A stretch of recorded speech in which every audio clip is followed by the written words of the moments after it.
What's up, everyone? We are live. We are live. RT Bear here, coming to you live from Hack Shack Studios.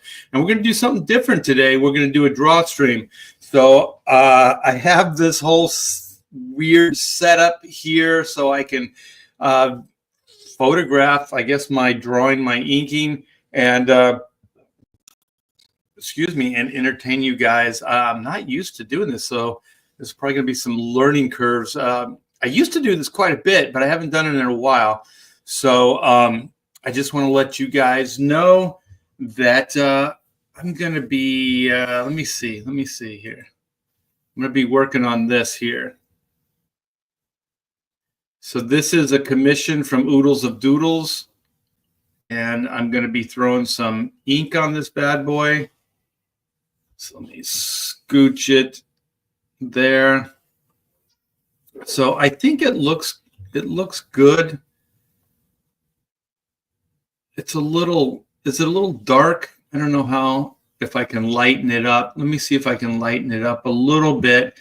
I'm going to show you the pencils too, so you can get a better shot at what it's supposed to look like, I guess. Let me see, brighten it up. Is that brighter? It's a little brighter. The only thing is it kind of washes out the gray as well. So let's see. It's a little better. Lighting might change a little bit because I'm using natural lighting, and that's never good here with the cloud coverage and stuff. But this will be fun. This will be fun doing something different.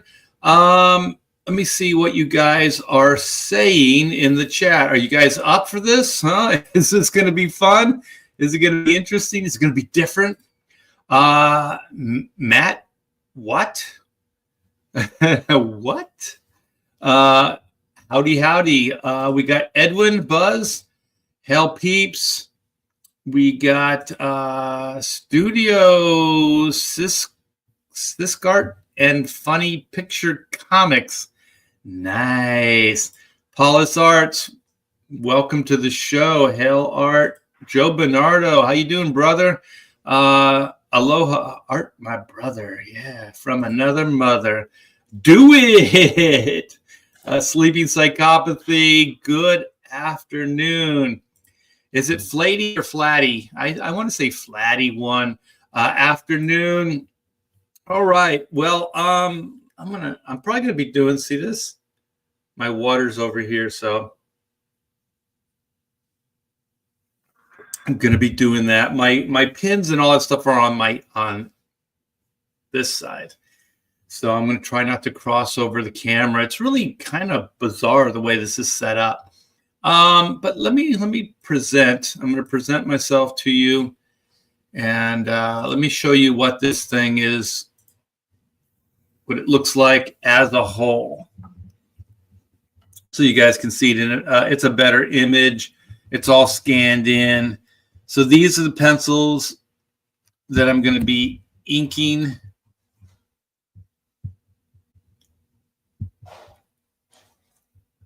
So you can get a better idea of what the pencils look like.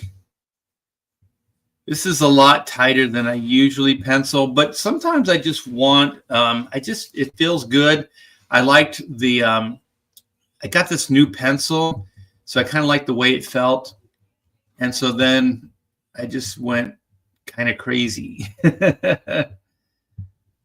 So you can see, I'm really looking forward to inking all this faded stuff in the background. I like to do kind of like these fog effects. So, and aerial perspective. So these things are kind of moving back further. And to be honest, when you look at it in its entirety, it really works. The effect works. Like there's some crazy depth going on there. I tried to bring a lot of the blacks into the foreground, but not too many. So on these weird egg trees, I brought the heavy solid blacks into, and then the foreground, it kind of looks like a coral reef kind of thing. I brought some black shapes in, but not quite as heavy. And I think it's succeeded. I think there's some nice depth there. And so yeah, let me come back, and I guess we can start this thing. Oh, there's Kevin is in the house. Hey, Kevin, I believe this is your commission right here, so I'm going to bring it to life. It's weird after seeing the other, like the camera reverses it, so this is reverse of even the way I'm looking at it. So this is my right, but it's on the camera left. So it's really kind of bizarre. So I am going to look at the screen every once in a while, but I shouldn't look at it too much because it's going to throw me off. Let's see what Matt has to say. It's like the measurement of electricity. My last name is mean. Oh well. Oh. Hey Kevin, thanks for this commission. And it's taken me a while, but I've been working a lot of other things in the meantime, or just kind of back and forth. Cool. I've never seen you ink traditionally. I don't think it's going to be that traditionally. It's going to be with this. I actually just bought these Fiber Castle. It's all backwards, but these things flow a lot better than the microns. So I had just invested in a lot of micron pins, so I was just trying to use them up, but I was kind of like, these things aren't really flowing. I need something that moves a little bit better, and these things do. So this is going to be a lot of fun because I inked this with that pin. So this is the layout. So I did this layout pretty tight, and then I transferred it via Lightbox. So you can kind of see just the fun I was having with the marker. It was a thicker one. This is a little thinner. I actually should find the thicker one too, just in case. That one's way too thick. I should have done this before I went live, because I'm going to have to be crossing over the camera. This one's really, really fine. So I think I should be able to do it with these 3 pins. Let me try this thicker one and see.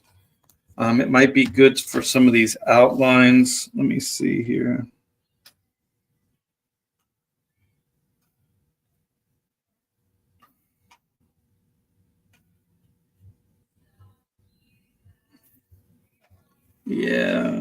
Yeah, I think this is it's a good line weight for this. So I think what I'll do is I'll just do some of the outlining to get warmed up, and then I'll start getting into the more detailed things.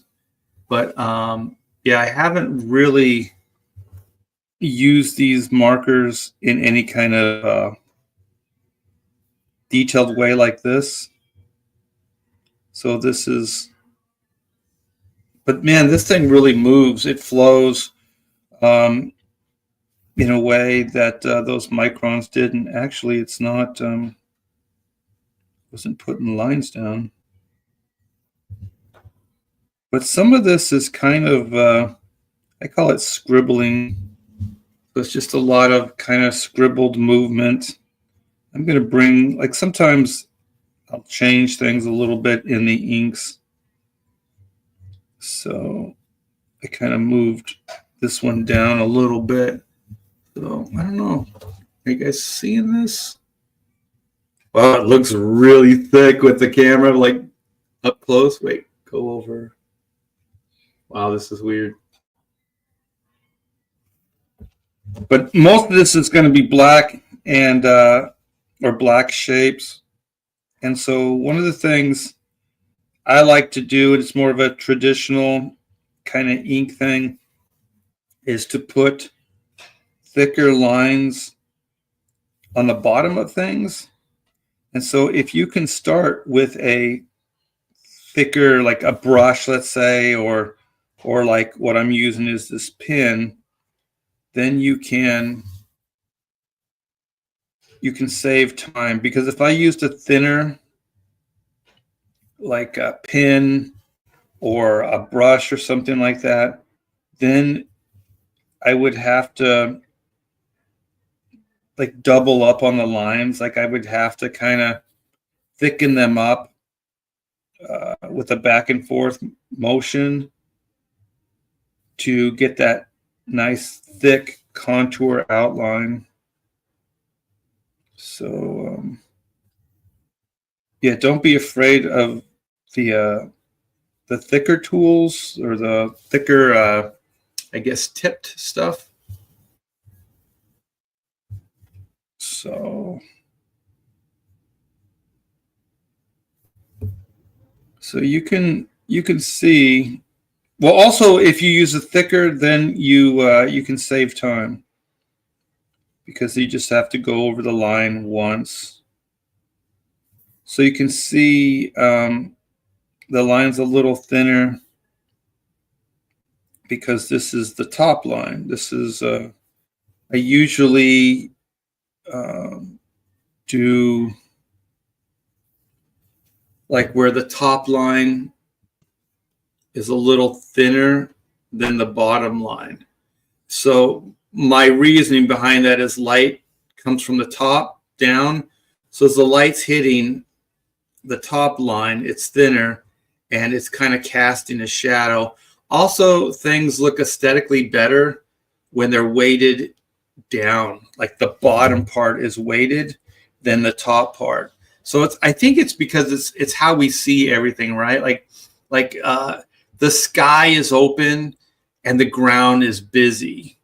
So it's kind of like open top, busy on the bottom. So it's just, I think, an aesthetic. This pin is kind of bugging me because it's not throwing a line down right away. So let's go. And one thing, you guys, like what this pin is allowing me to do is move a little, have a better flow. So try to find tools that give you flow. And flow equates to movement. So the better it flows, the more movement. And some people don't like that because it actually comes with a price because it's moving fast. So it's kind of like a moving vehicle is easier to control when it's going slow. The faster you get with it, the harder it is to control. So it's kind of that way with tools. So I'm kind of going to do some scribbling here because I indicated these as solid blacks, but sometimes what I like to do is just kind of play with the black shapes and kind of do a slight fade or broken shapes, so it'll ease into some of the solid black areas. And also by doing this, it gives you like movement. Like it doesn't have to be like solid black.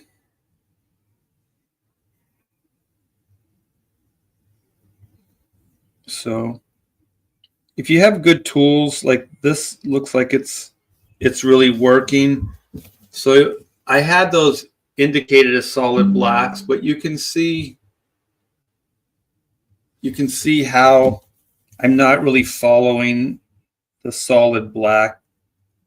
I'm not filling it solid black. I'm kind of giving it a little bit of movement.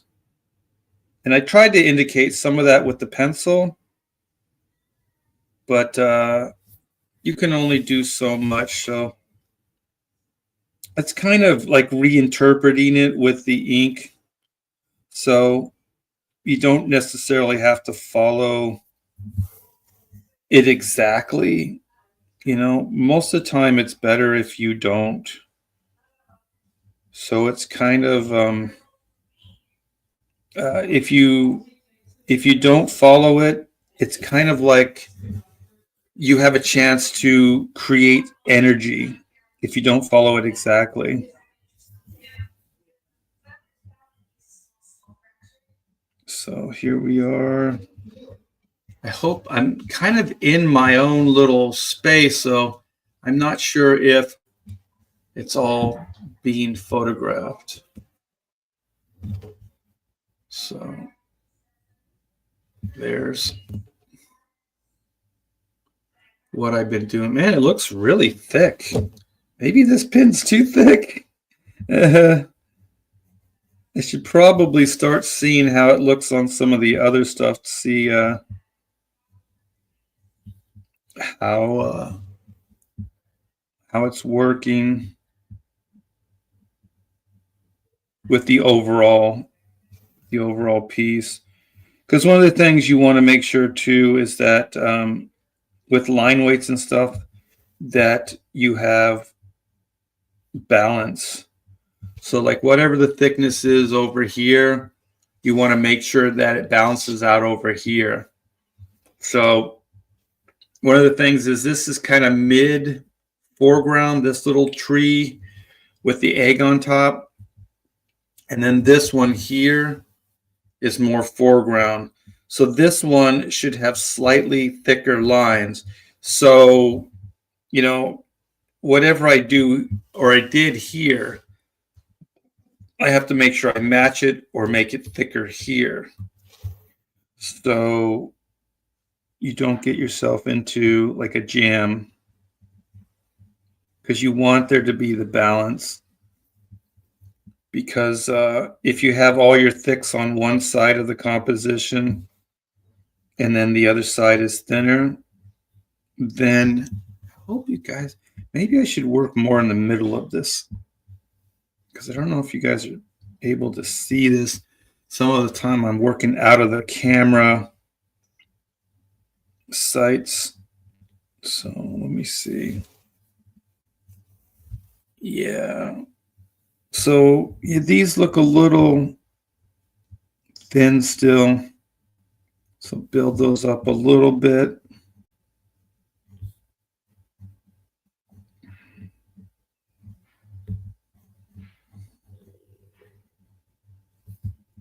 Yeah, and also like when I get to the lower areas, there's a shadow here, but part of it is hatched. I like to go thicker, because once again, there's that weight. It's right here. Sorry, guys, I'm trying to look up and see and make sure the camera sees what I'm doing. But I also have to look at what I am doing.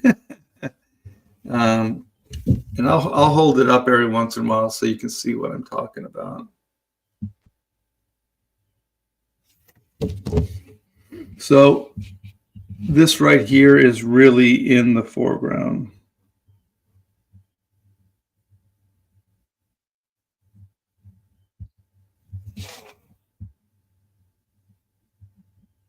Yeah, this pin is like butter.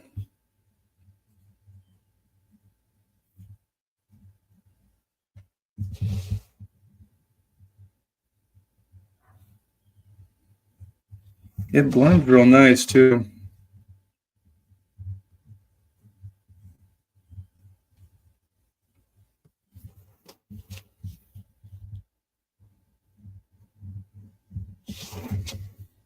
So I think this piece right here is in the most extreme foreground. So if you don't know the ink rule is usually foreground elements have the thickest line, midground have the medium thickness, and then the background have the thinnest. So that's kind of the rule. of thumb with the inking. And it's pretty effective that way because when you're inking, you're prioritizing the way the reader sees it. So if you emphasize the foreground stuff, then you see it first. And then you kind of, your eye takes the rest of it in as it goes back. But yeah, I'm just kind of trying to get some line weights in here and figure out my balance.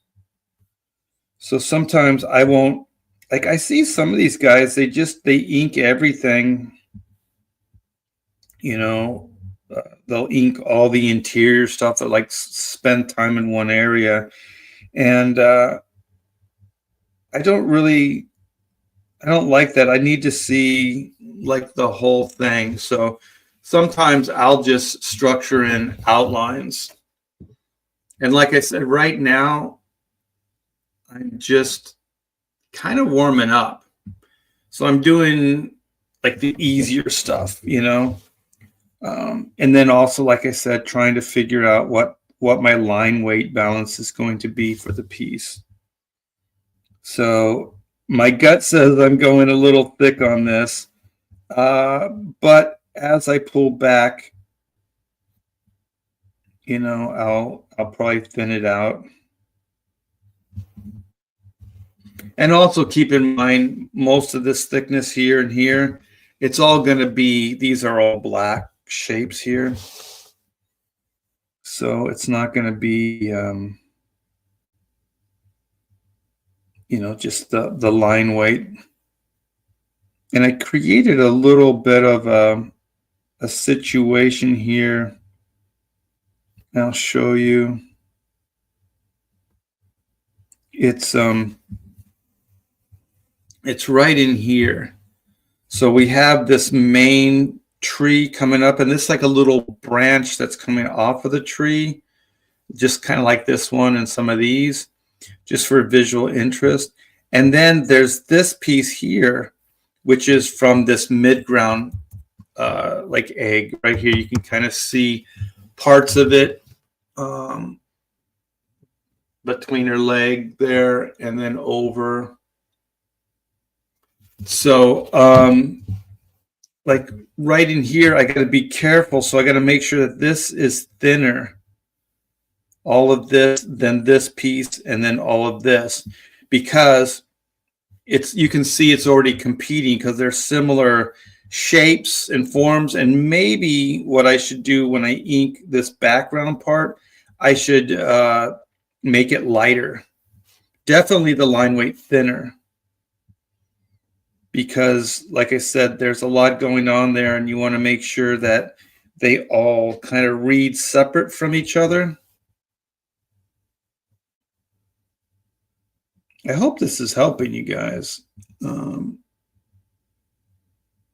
Because traditionally people don't really like, I've heard anyways, they don't like draw streams, but I always do. And I always appreciate when the artist talks about their process and things like that.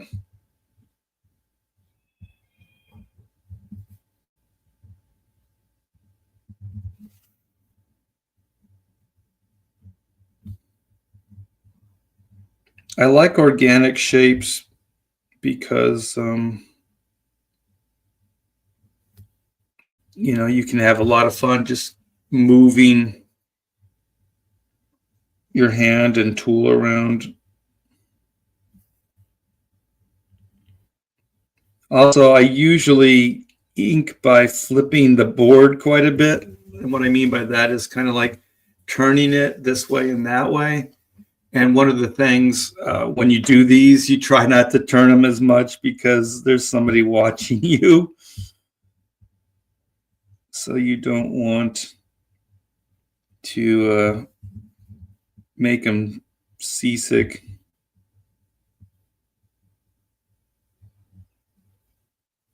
I like this Faber Castle.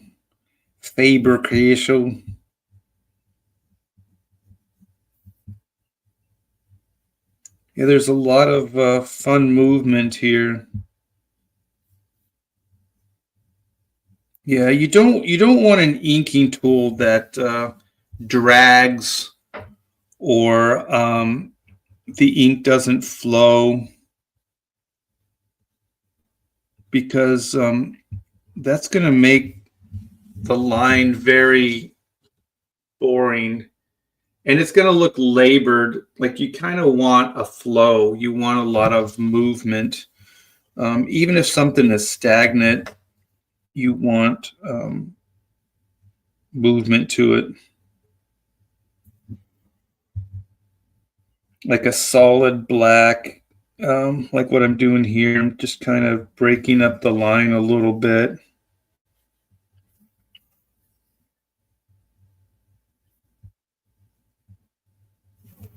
I've really been just thinking about the Aliens job, the graphic novel that Walter Simonson had done some years ago, and it was the movie adaptation. And it's absolutely gorgeous, like the movement and the ink line. It's super fantastic. I'm going to stop myself here for a moment and pick up another pen. Like I said, I've never inked with these before, so I don't really know what their limitations are, but I'm going to play with this thinner one and see what it looks like. That's the only problem with, oh my gosh, this thing's cool. The only thing that I don't like about like these marker pens and stuff is that to get different lines, sometimes you have to pick up a different tool. And so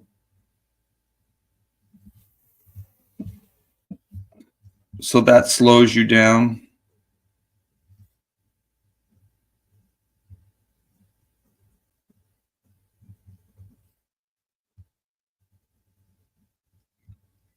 Yeah, I thought, you know what? Let me see if I can. Well, if I get it in closer, then I got to make sure that it's right on where it's supposed to be. There's a little bit of an angle to the camera, so it's distorting it a little bit. I'll get better at this in time, you guys. And if you like it, please support it, tweet it out. You know, and if you like it, then I can do more of these. And I'm gonna be,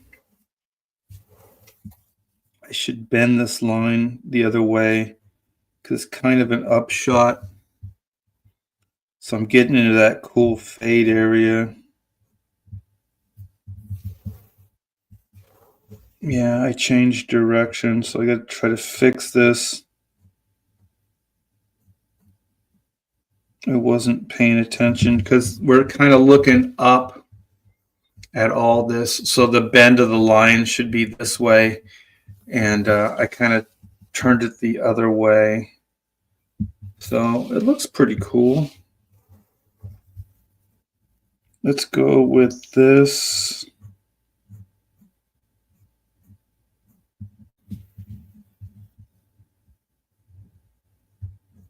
So we're fading into a solid black. Don't worry, you guys. If you got questions and stuff, I'll be interacting and talking. I don't want to be completely antisocial here, but getting into some more of the hatching stuff and more of the, so you can see it there. Yeah, I'm digging this. Let me see. I got the thicker one here, thicker pin, and I still want the broken black shapes, but I want them thicker, so it can look like it's fading into this black shape here.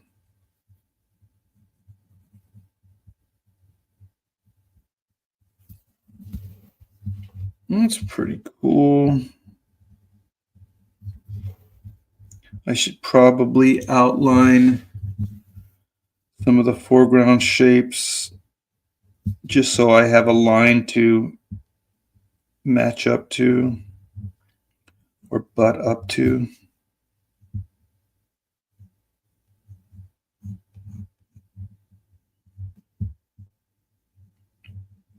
Once again, you guys, if you like this kind of like live streams and stuff, drawing streams, let me know, because I can do more.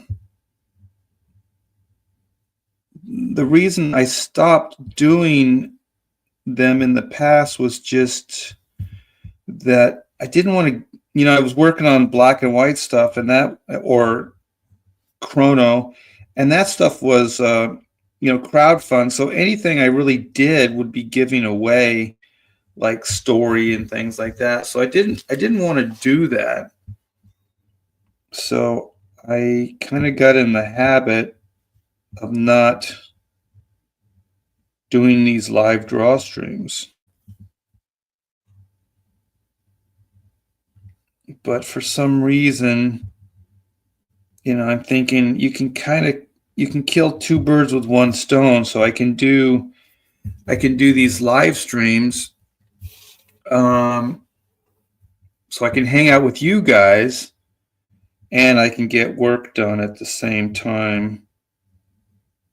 So if you guys like this, like I said, I can do more.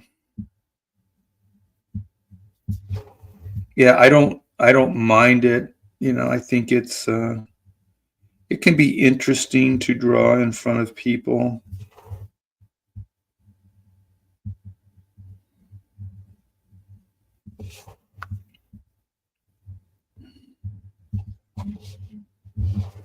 So I got a lot of my shapes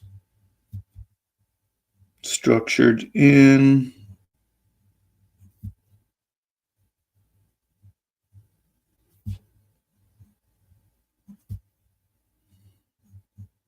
Yeah, I'm really liking this thicker marker. Sorry, you guys.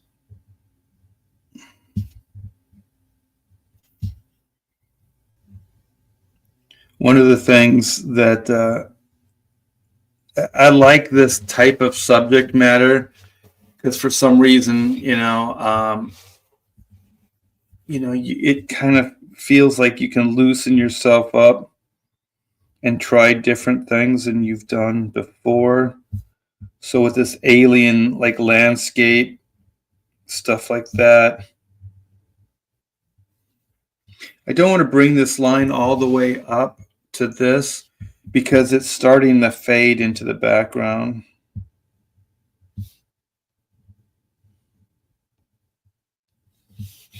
And so then this piece right here is foreground.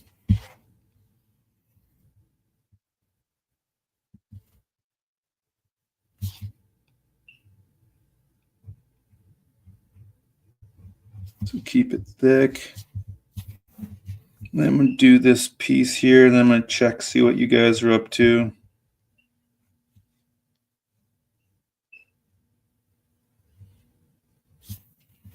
Okay, so I'll show this piece off as soon as I put my pen away. So here's kind of all the ground that we've covered so far.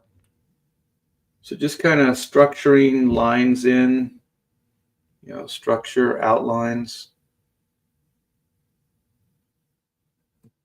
And then, like I said, kind of establishing line weights, getting into some detail here.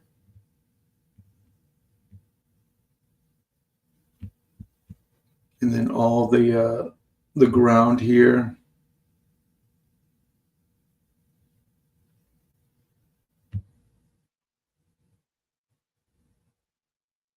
So there you go. I should probably work in here because it seems like that's where the camera, it's the sweet spot of the camera. Let me see what you guys are saying. I got to put my glasses back on so I can read it. Wow, you guys have been busy. You guys have been busy in the chat. All right, all right. We got Angela Curry. Woo. Got Art of Roy. Oh my gosh, you guys are, wow, this is cool. Hold on. Hold on. Almost there. Oh, also, you guys, this was the Oodles of Doodles commission. So if you want to pick yourself up an art book, click this link, go back it, and there's a lot of cool stuff like this in that book. There's work in progress and all kinds of cool cover work I've done in the past, pinups, posters, all kinds of different stuff. Toy design. Let's see what Crazy Cat says. Open top and busy on the bottom is just art's type. Exactly. How do you say this? Toshiro? Toshiro? Welcome. We got Art of Roy art. Place some blue tape where the edge of the cams stop, stay in frame. Yeah. So I guess right here. I don't have any blue tape, but I can throw a piece of tape there. That's not a bad idea. But also what I'm doing is I'm checking with the screen to see what you guys are seeing. But the problem is always lifting my head up. You know what I mean? To see it. So here's kind of the back. Let me turn it. And then the left and right thing still throwing me off, man. Okay, this is the tape. This is where the tape's at. So if I go below this, so if you guys, you can't see the whole thing, but I only have about this much distance to the end of the board. So it's a little odd. Let me see. Posted. Hell chat. Hi Art. What's up, Past Master? Hope the carpal tunnel is doing better. I think I saw on X you posted that. Isn't that Kit Carter? Yes. Not Kit Carter. Kit Carson. It's not Kit. See, you say it like wrong, and then you just get used to saying it wrong. Yes, Kit Carter, indeed. Art of Roy, hey, he can also just zoom out a touch. Yeah, I was thinking I had tried it zooming out, but everything's so small you can't see my hand. Let me see. I mean, I can try this. Let me see. All right. Yeah, this isn't easy for me. Trust me, you guys. Crop. That's closer. But like if it was that close, then you guys could see me inking better. If I zoom out, then it's kind of, you can see the whole thing, but you can't really see, you just see my hand doing stuff, but you can't really see the detail of it. So I think this is probably the sweet spot right here. So let me know if this is working or not working for you guys, because I can keep adjusting things. But yeah, I think I'll work more in this area here. I want more videos like this. Okay, Bob. I'll do it. I thought it was Barbarella. No. It's Kit Carter. You need just a bit more light. Oh, well, I can lighten this up, but the thing is, if I lighten it up, you can't see the pencil. All right. All right. Well, I want to do the best by you. So let's see. Is that better? Is that better? Is that better? I think back a little bit. All right. All right. So it's lighter now. A scooch. A Hulk smash. Draw, T-Bear. Draw. Wordsmith Forge.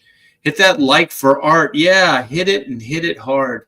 And yeah, if you guys could share out, we got a Comic Book Bob fan by Leg Kick. Hail Comic Book Bob. Hope you're feeling better. Yeah, Bob.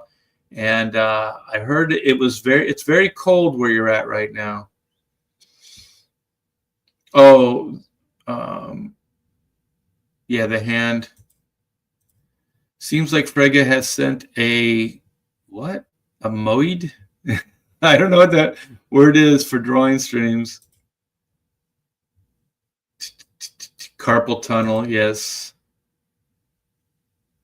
Do. Present like layers. Head may be a tad large. You can't really tell. It's like the perspective. Let me see. I can fix that in post. Do.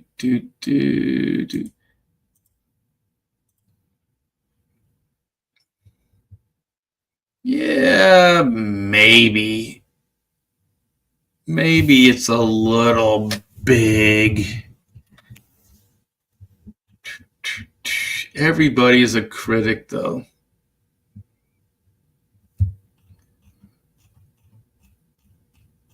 So yeah, these are the pencils. You can see them a little better here. But if the head is too big, it's like a smidge. Once again, a scooch. Kino Reviews, hail to the chat. Right back at you. Hail to the hail. Let me see. Yeah, please don't micromanage the talent. There's a thing like if you can find fault with somebody's work, then it makes you better because you can see the fault. Some people believe that. I don't. Looks great. Thank you, Kino. Angela Curry. Hello, Art and chat. Right back at you.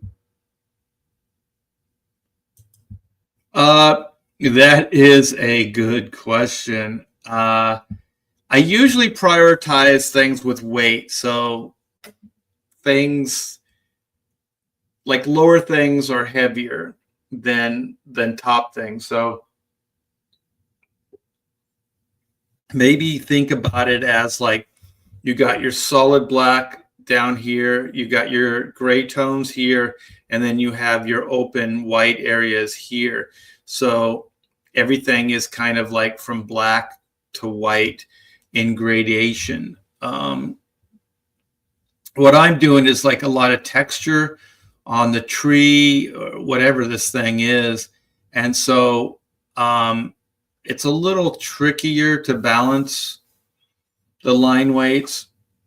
I kind of just if it looks right, I do it. I don't think there's any necessarily hard and fast rules to it, but just if it looks right.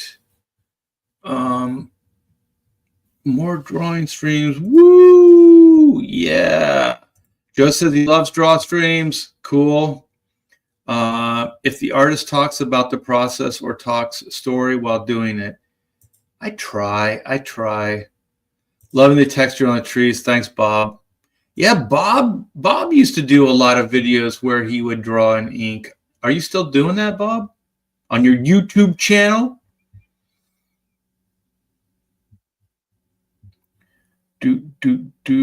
No tool tricks. No. Yeah, you guys go check out Oodles or Doodles and other stuff too. That's the art book. There's drawings like this, but even more so. Screw the viewers. Never. I do have one of the pen brushes too. Yeah. Like I said, if you guys like this, I'll do more. Hey Pedro, what's up?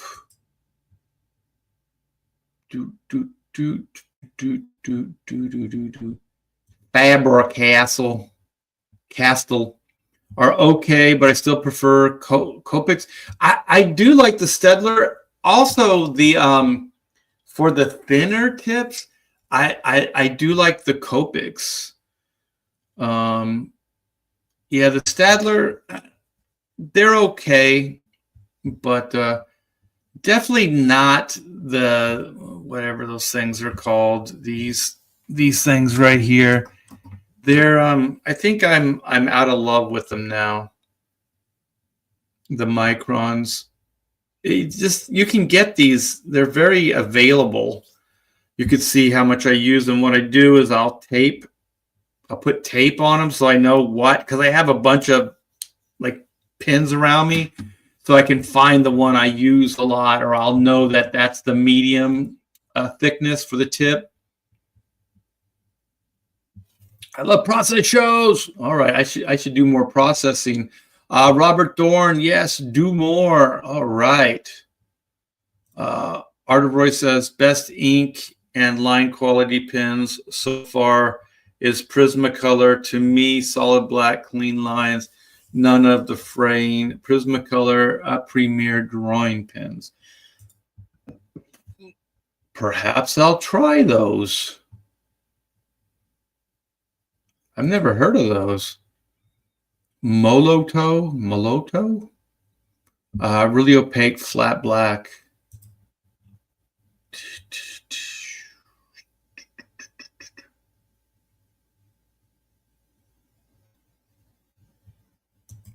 Why does your Gorilla Hand have a hard time using them, though? Are they just smaller pins or something? You need a bigger pin for your Gorilla Hands? Is that it?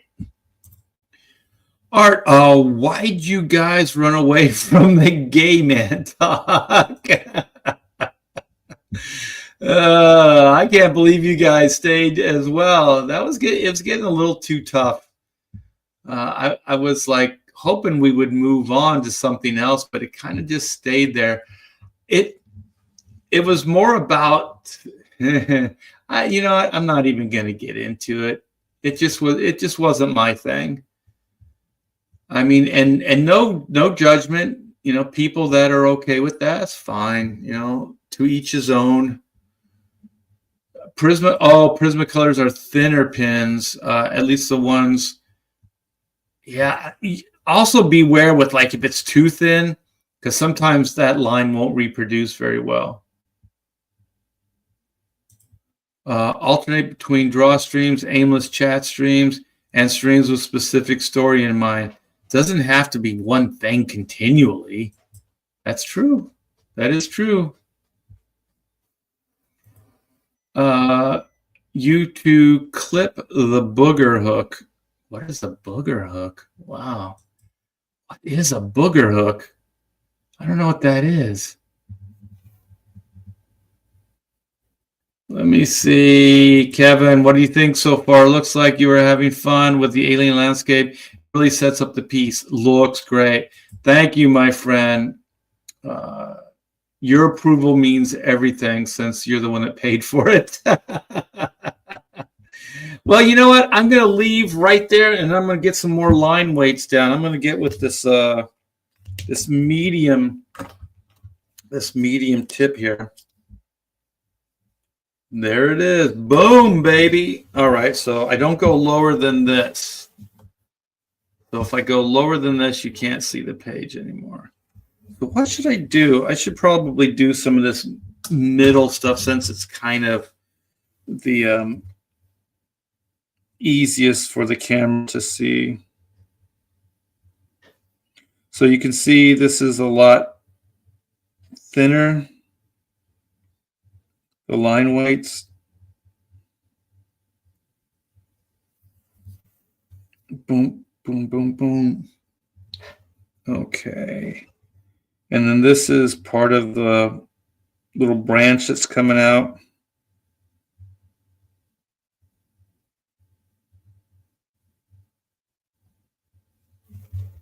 So I have this little kind of rim here, and it helps show that there's a little bit of a beveled edge on these craters. And then I'm putting a thicker line under this part of the crater, and then I'll go with a thinner line here. Not that much thinner, but a little thinner to imply, and then I'll start thickening it up here. So this will imply that this is casting a little bit of a shadow. And then it's thinner here where the light picks up. So that's kind of my rule of thumb. Some people might be a little different. But that's kind of my thing. So once again, a little thinner on this bottom part. I'm breaking the line up too because, quite frankly, I'm just a big fan of the broken line. And then right here on this side, I'll keep it thin here, but then I'll go a little thicker here. And then I'll thicken it up as I come up. And like I said, I'll thicken this part right here up because it's catching, well, it's not catching the light. It's in shadow. And sometimes, you guys, I just ink. I just kind of do instinctive. So I don't always have, let me see. I don't always have like a reason. Sometimes it's just kind of an aesthetic thing. Let me see. I am gonna try to crop this a little bit more. It's gonna be harder for me to keep this stuff in frame though. But you'll be able to see kind of the line I'm putting down here. So this area seems, I got my mic over here. Like it's really odd the way I'm doing this. So let me see. Yeah, I probably shouldn't go down this far.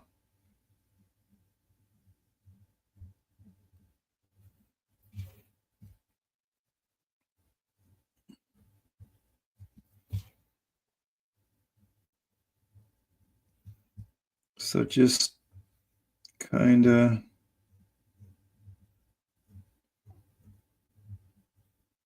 just create kind of interesting shapes and things. Broken lines here. The thing that I really fight with my work now is not to be patterned.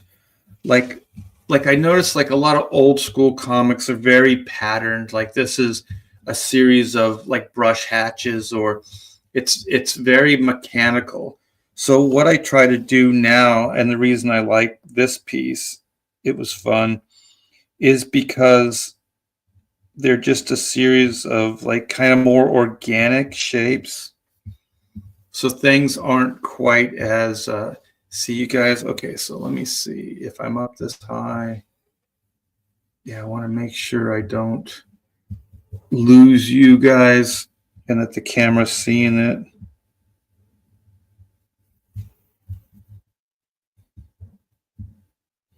But yeah, I think it's just a personal taste where I don't have contempt for like old school stuff, but quite frankly, it's kind of, been there, done that.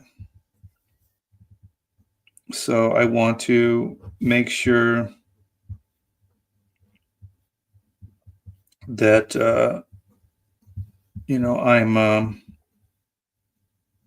keeping myself interested and not bored with doing the same thing. So I'm really I'm really thankful for Comicsgate. I'm really thankful for what we've created here because it allows me to do stuff like this where I don't have to draw or ink in a certain way.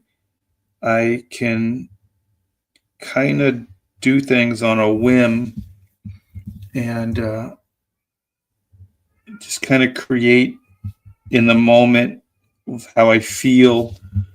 Uh, and as long as you guys are here to support it, why not? So you can see there's a thinner line. There's a thinner line in here. So you guys should start seeing what I'll develop it a little bit more, but you can see, well, now that it's so close, you can't really see at one glance, but you can kind of see the thinner stuff happening here. And then you see the thicker stuff down here. So as I develop it more, you'll be able to see what I'm talking about.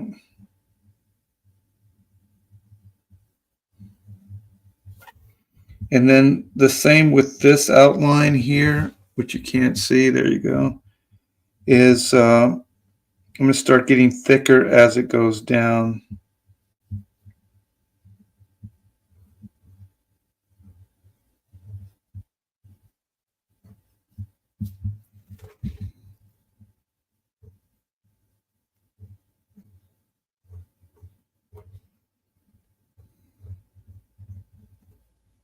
So here's like all the kind of organic shapes. Like it's tough. It was tough for me to do this because as humans we want to do like patterns. So we just kind of go into this like everything follows the same direction or everything's all uniformed. And the thing is, with the style that I'm kind of trying to develop here, it doesn't work like that. There are some things that are structured and more unified, but a lot of it's just kind of arbitrary and doesn't follow patterns, or at least it doesn't follow those same very like mechanical patterns that we've seen with more of the traditional comics. Like I always want to be careful. I'm not blasting any of that stuff. That stuff's fine, but it's just not where my head is at right now. So, I'm kind of trying to do something a little bit different, especially different from what I've done before the past. Wow, I dig this pen. Man, that is sweet. Look at this. I can just kind of throw lines down. Yeah, look at that. Boom, boom, boom. And one thing about inking for me is the flow and the rhythm and the movement. So when you get into kind of like this groove, that's where the magic happens. And you guys, right here where I'm inking now, hopefully you guys can see this. I'm going thinner because also like one thing I do is like this where the ICs, oh man, I'm so close now. ICs right here, it's a little thicker, but then as it recedes back, it's thinner because to me, it shows roundness. It's showing depth. So it's like the thin, thick rule. Like make these these things that are kind of more in the foreground, make them thicker. And then as it goes back, thinner. And then you kind of establish a little bit more depth. So there's that. So you can see that's a pretty thin line there. So God, you guys, it's so tough. Like I gotta think about what I'm showing you while I'm working.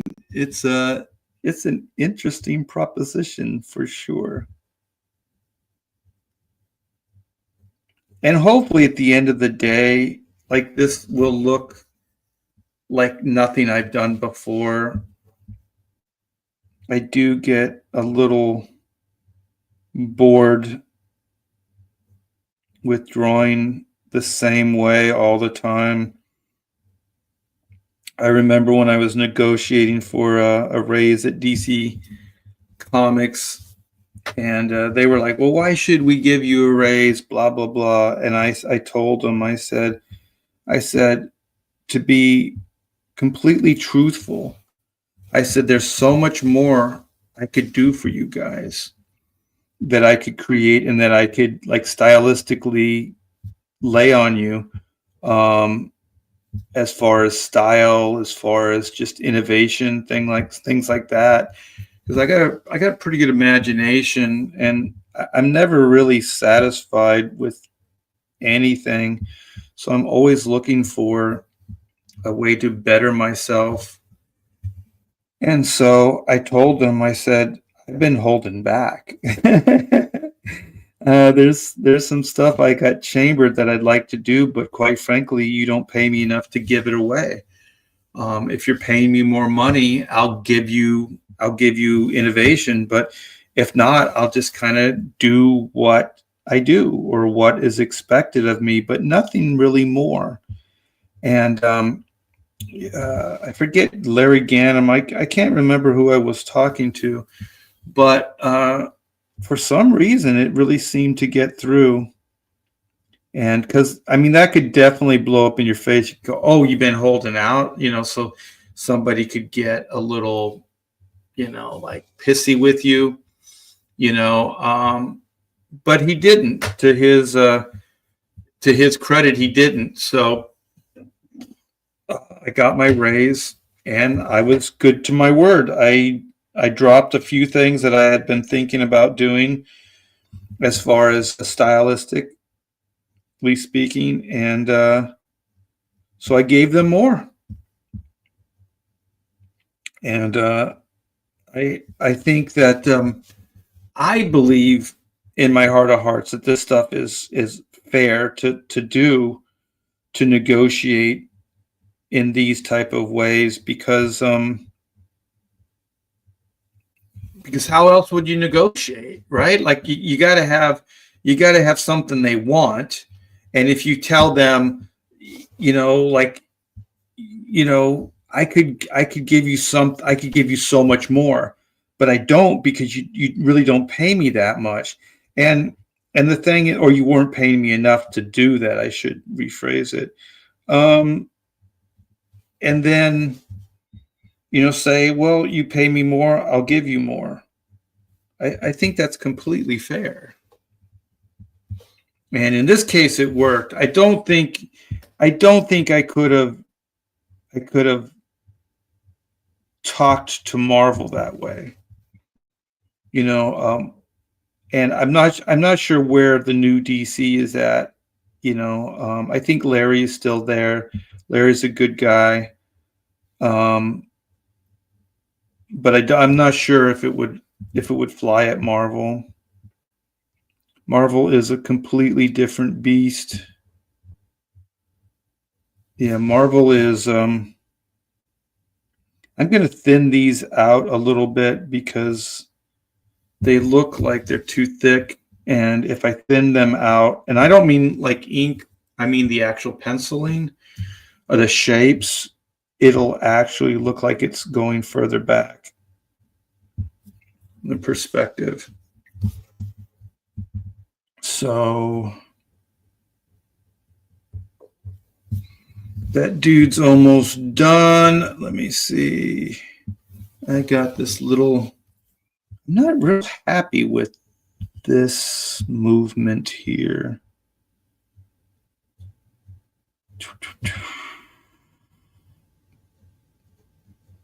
Yeah, I want to go into a solid black. So even though these are weird shapes, not traditional, like lines, I'm trying to still create depth and try to show that it's fading into a black. So they're not like traditional hatches, but it still is doing the same thing, or at least that's the hopes. Yeah, so let's bring this into it. And also, like, the way I'm trying to do this is I don't like when you find yourself pattern like that can work, but what I'm trying to do is like each time I throw the line down, I try to think I'm going in a slightly different direction with it. So there's visual interest. So even like this little piece right in here, I was kind of moving it back and forth. So then here, this is going to be a little tricky because I want to keep it lighter, not as thick. And so then I'll build into a thicker area to imply a fade or to show a fade. Where was I? There I am.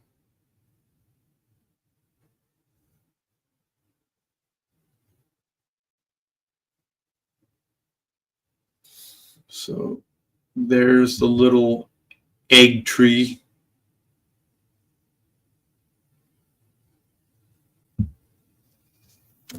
It's weird seeing it so close up. All right. I feel like doing this lower section here.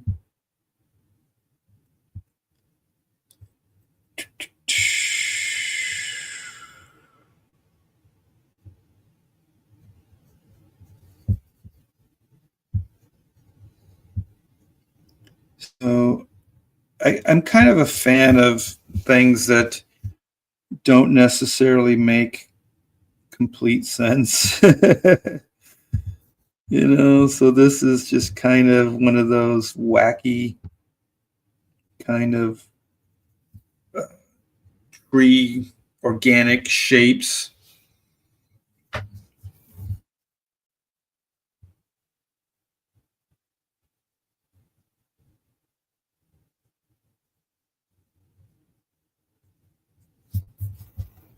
So one of the things I did right here, and it was kind of a last minute thing, is I want to bring like that there's a little bit of shadow going in this direction.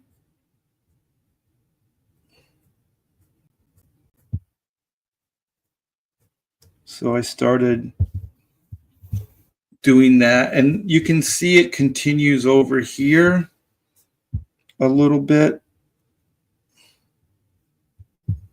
So this is the edge of the egg, and then here's some fade.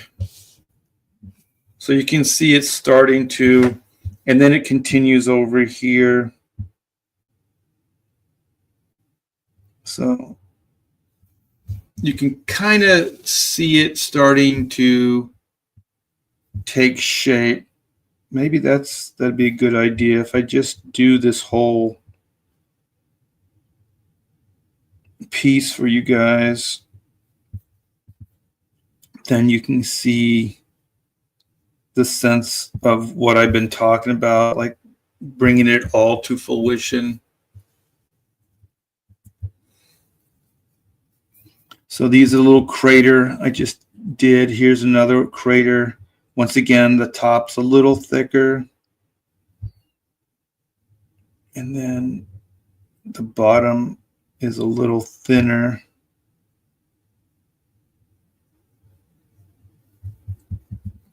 So I put these little nick shapes so you know that it's got a little beveled edge to it. So I think maybe a little thicker over here. So that's the whole shape here. So now we got the little tendrils or whatever. Get some little details in there. So here's that tricky spot I was telling you about, like the heavy black shapes here. And so what I did in the pencils, I don't know if you can really see, is I went with the really dark areas back here, and then this is all hatched. It implies a shadow, but it's not a solid. It's not a solid black. So I'm thinking maybe what would be more dynamic is if I went reversed. If I went solid here, sorry you guys, if I went solid in through here and then hatched this bottom part, you know. So maybe what I'll do is I'll just outline the structures for now and then give my brain a moment to figure it out.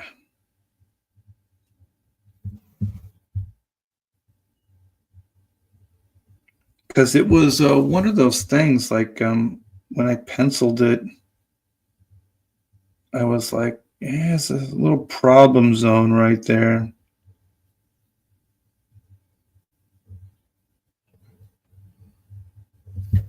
So one of the things I think I'll do here is I'll ink this thinner, so it looks like it's competing less with the bigger tree.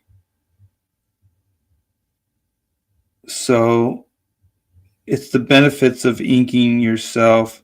Actually, I mean, if I saw this and I was inking somebody else, I would probably do the same thing. If I could see a way to plus something or to make it work better. And sometimes these aren't even like huge things, like, oh, you're changing his pencils. Not necessarily. It's just kind of possibly an oversight on the part of the penciler.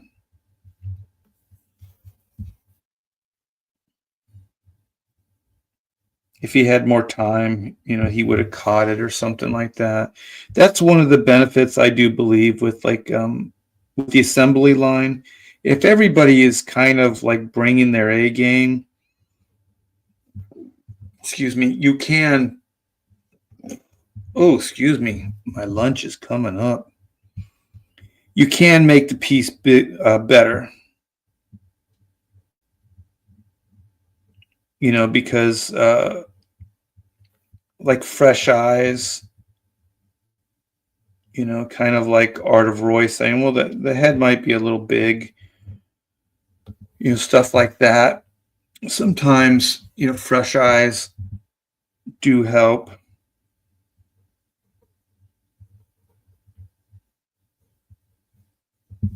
So I don't know if you can see the old pencil line there, but I made this a lot thinner.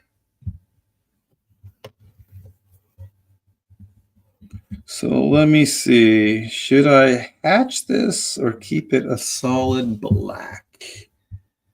What should I do?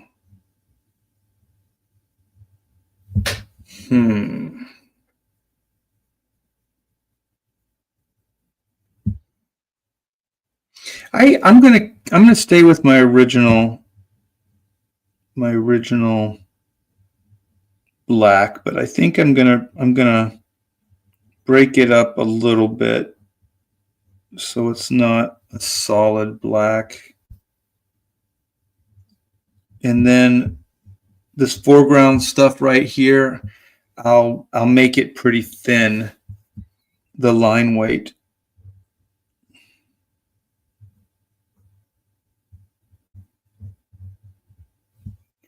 So you know what? Okay. Bring this line all the way up. So I think I got all of the egg in there. So I got all of this shape. Still have a little bit down in here, but you can kind of see how it's coming together. Let me grab the camera and maybe pull this back.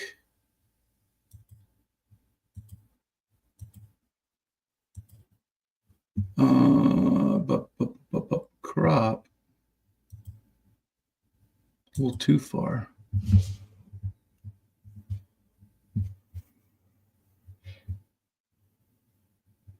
You can start seeing it.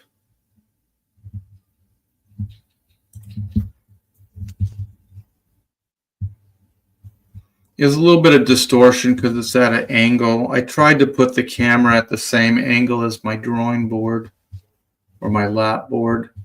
But you can kind of see how it's starting to take shape. You see the fade right here. You know, I'll finish this area here and the area here, so it'll bring it all back, you know, complete it. So I guess I'll zoom it in again, but I'll keep it here while I read the chat. Let me grab my glasses back. So this is obviously a lot slower than I would be working, you know, just because I'm talking and showing you guys stuff. Oh, you tried those rubber pin holders. I don't like them. Some people use them. I know that the 102s have that weird lip on them. So some people use those little rubber, like they kind of go over the nib or around the base of it. But it just feels clunky to me. Some people actually like them. Kino reviews. I love the draw streams. They're relaxing, and I pick up some tricks along the way. Oh, I got tricks, baby. Art of Roy. I only draw with pins when coloring with markers. Otherwise, all ink with brush or quill. Yeah, I don't know if you guys remember, if you've been with me for you know, the years that I've been YouTubing, but I thought I hurt my hand, and I partially did. So when we moved here, I did a lot of yard work. So I was taking trees out, and I was pulling stumps out, and I was using my hands. And so what happened, one day I woke up and my thumb was like this. It was stuck on both hands. Like my right was worse than my left. So my thumb was stuck in this position. So the only way I could unstick my thumb was to physically push it like this. So, but once it got active and in this position, it would stay. So I'd constantly have to go like this. It's literally called trigger finger. And so, and then my hand, my whole hand was hurting. So I got some, I forget what the shots are called, but I got shots in my joints on both hands.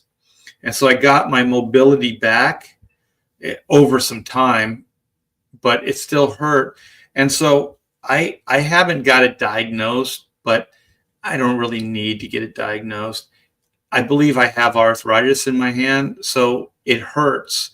And so it hurts to stay in like to hold a nib or to hold a brush, especially for as many hours as you have to.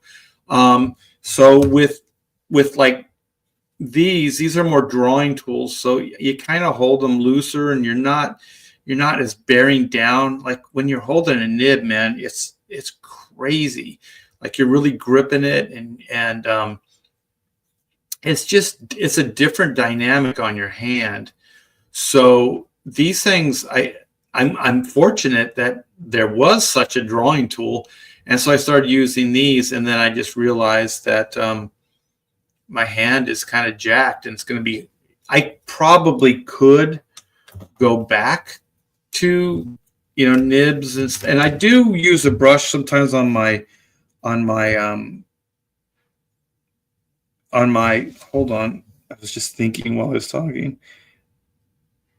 On my commissions, but not for hours and hours. Like when you're working and you're making a living for yourself, you're using these tools for hours. So to have something that's not that comfortable is a little tough. So let me see what you guys are saying. We got Omer Glitch. What's up? Hello, wonderful people of the world. Indeed. Let's see what Bob says. Yeah, my lead holders have much more tape on them to fill them out. They look like they got a giant tumor. I used to put tape on the 102 holders just because they had that lip, and sometimes your finger would hit that lip and it would hurt.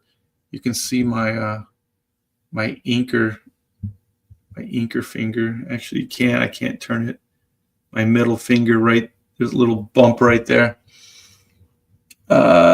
Beautiful art. Thank you. I do appreciate it. Can't do quill to save my life. Well, you don't need to anymore. They got some killer drawing tools. What is this for? It's a commission. It was ordered through Oodles of Doodles and other stuff too. So I believe it's the last of the commissions. Oh, nice. Behave. Drawstring! The psychedelic objects are very suggestive. More like Milo Manera stuff. I don't know. I was definitely kind of like shrooms. Just some kind of cool Mobius stuff.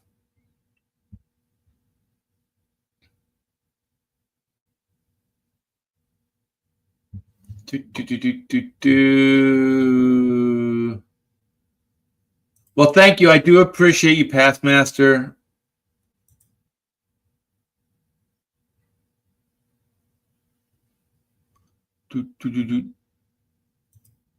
Ice and marijuana help. Smoke them if you got them. Looks great. Thank you. Yes, more draw streams. All right. Jim Lee on Twitch is set up similar, except he has his face cam. Yeah, I just kind of wanted to see. This was like a spontaneous thing. I wanted to see, how it would work and kind of get back in the groove, as they say.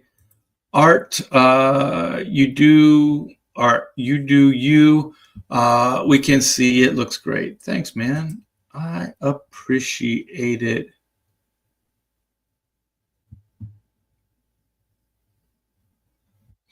Oh, no, it's all good. It's all good.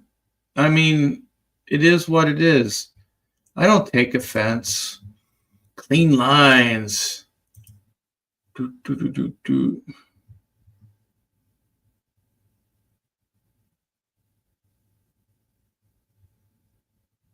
Yeah, there's a lot I could do, Art of Roy. It's just time. It's not even money. It's time and energy spent. And to be honest, some people have an innate desire, or they're interested in certain things. I'm not interested in technology at all. Kevin says the head is fine. It is a helmet. Yeah, it's got the big orb head. I'm going by booty head ratio. Is that how you do your measurements, Rob? Or Roy? I mean, I'm sorry. Let's see. I'm hoping to catch up. Her body and head are banging. I like the beat down and the uplifting. You can do it. Yeah. Comics Legend, this is great. How I would have loved to see Jack Kirby draw. Oh my gosh, that would be freaking awesome.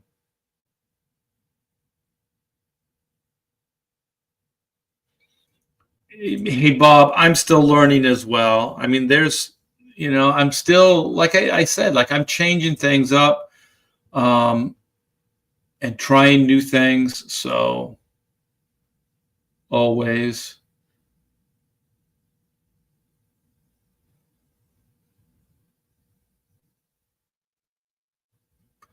Let's see what Joe says. Joe Bernardo. They have a set of art pins at Walmart that go from all sizes, including brush and pins. $11 King Art ink line, fine line. Assorted nibs. More stories about your puppy. Oh man, we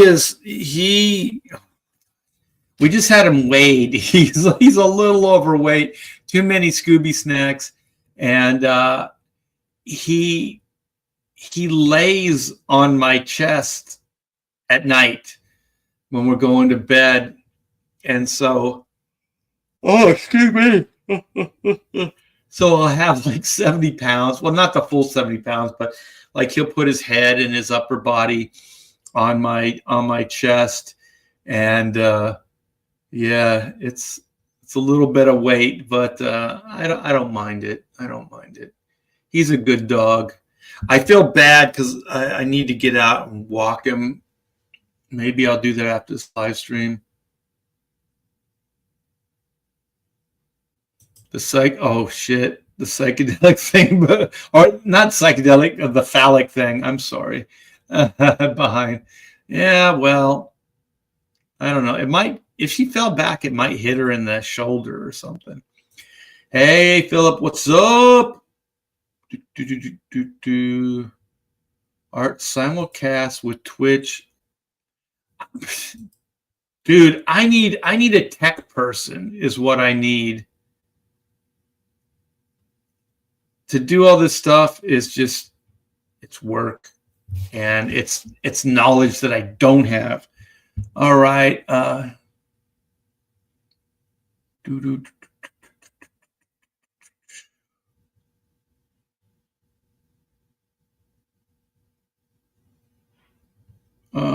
Let's see what Kevin says. I like that you get to draw fun characters that you would not normally draw. Yeah, it's all you, man. You're breaking it up, and also they're not like DC or Marvel characters. Your Jack the Ripper Hunter was incredible. Thanks, man. I appreciate it.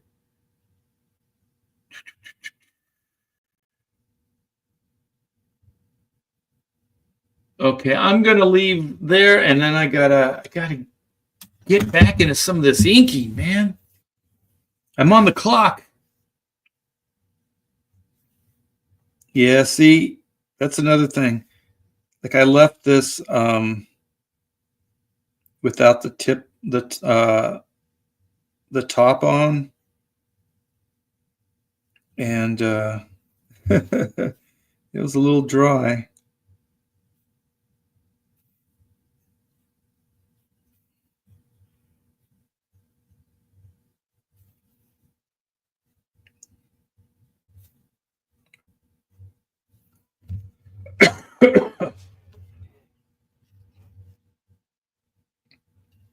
So where was I? Oh, her foot is right here. So I'm gonna ink the foot to make sure I don't think it's part of the egg tree or whatever the hell this thing is.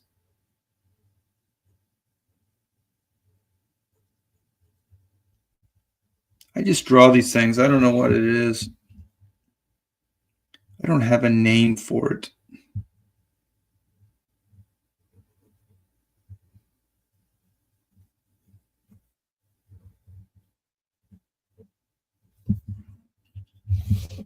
So we're getting there.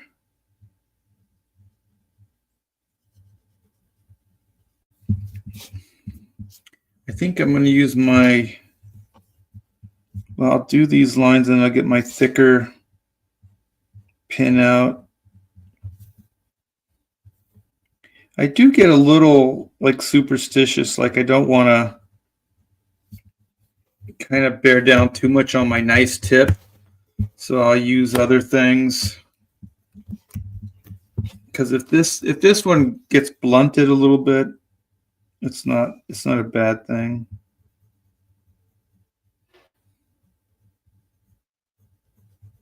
I remember talking to Scott Williams, and we were talking, and it's like he was like, inkers are a superstitious lot.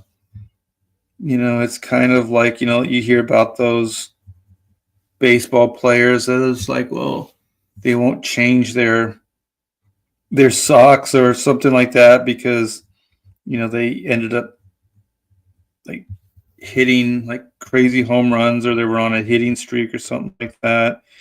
And we were talking about nibs, and you're always in search for the perfect tip. And so then you get superstitious and you become overly precious about the nib and stuff. And it is a strange business, like drawing comic books. Okay, let's start. Yeah, I think that background one, with the exception of a little bit of detail here, is done. Let me, since I got this pin, bring in some of these black shapes here.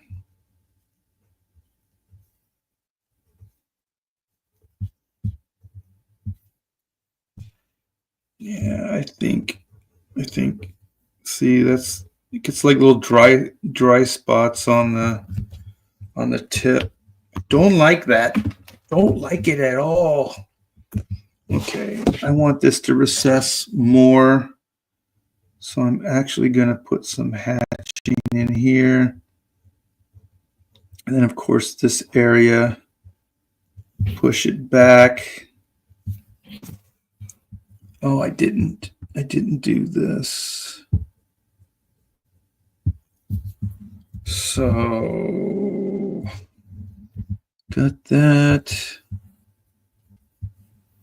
Yeah, I think the upper part here is done. So now I just have this little knot hole, snot hole. Get my little side in here. And then this.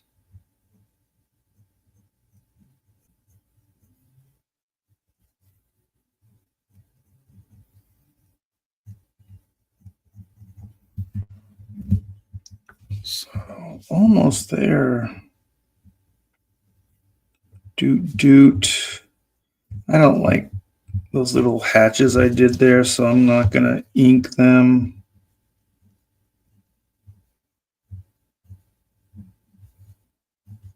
So you can see, like, I purposefully move my hand in like different directions so I don't create a pattern.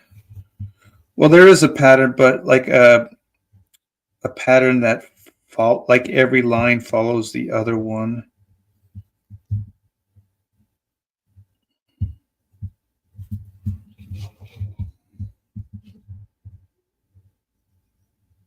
I want some more dark areas in there.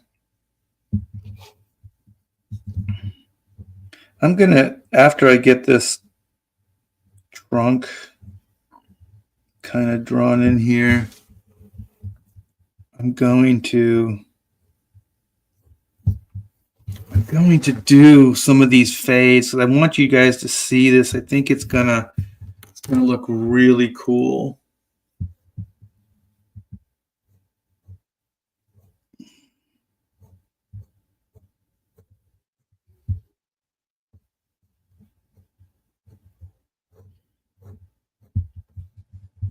So this is the more foreground part of the tree. So you also don't be afraid to go back on things. Like I can see like some of these fades in here weren't quite as successful. So I went in there and added a little bit to it. And then this is kind of bringing the sides together. So you can kind of see how it's fading out.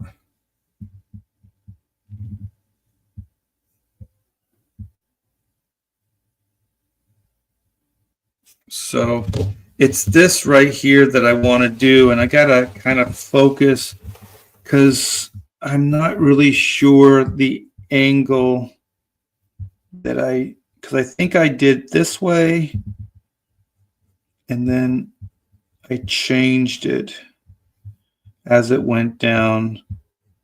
So I want to make sure I get this right. And also I want the top of it to be more solid and then kind of fade it out. And see, now I'm changing the direction. I'm bending it more. And so then thinner and spaced out further, and then you get that kind of effect. So now I'm coming in there and kind of building up some of those. So you can kind of see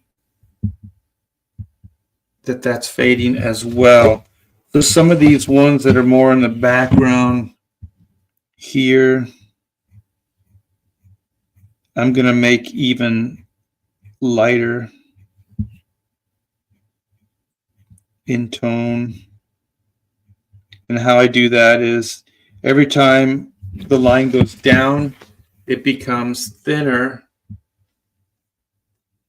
and spaced further apart. So that gives the illusion that it's kind of dissipating. So we got that. Let me get some of these just because I want to structure them in.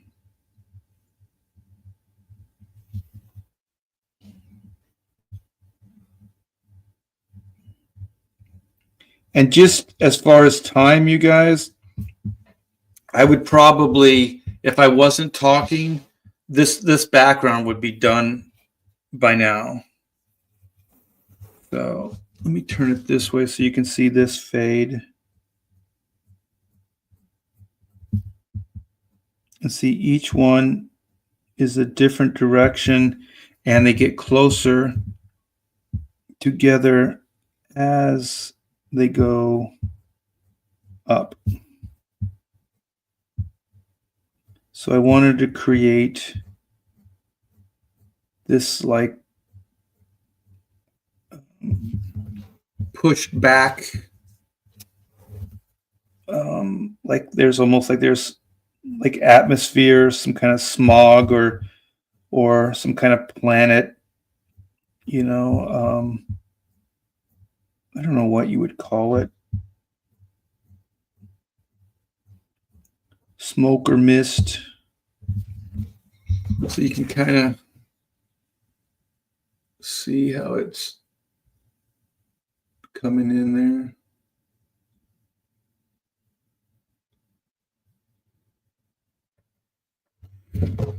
So let me see. I think we got this main one done. So what else? What should be my next thing? I want to ink all these little things, but they're too far down for the camera.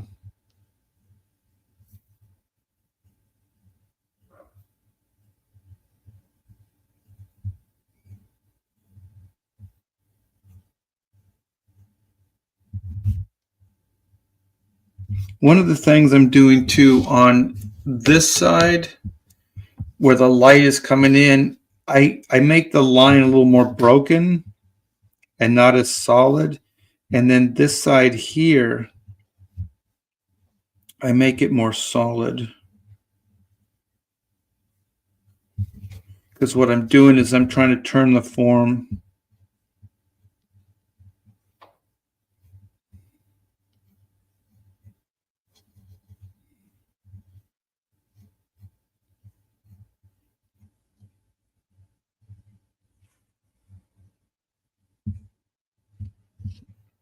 So let me get some of these hatches in there.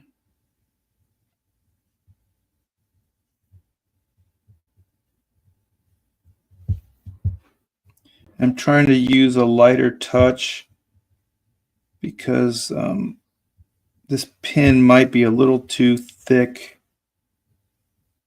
for what I'm trying to do here.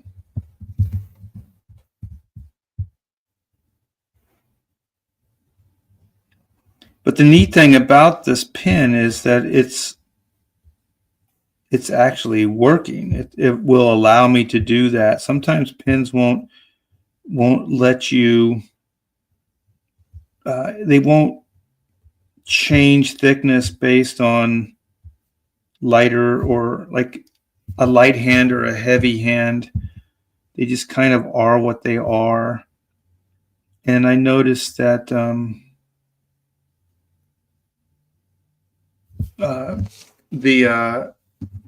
the microns, they don't really have any kind of flexibility.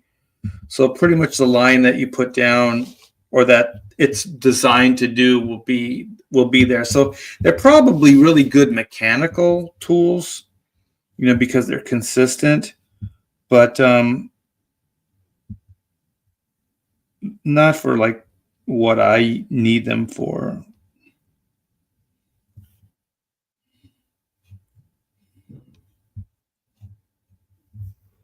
So let me see. You can kind of start seeing the environment push into the background. So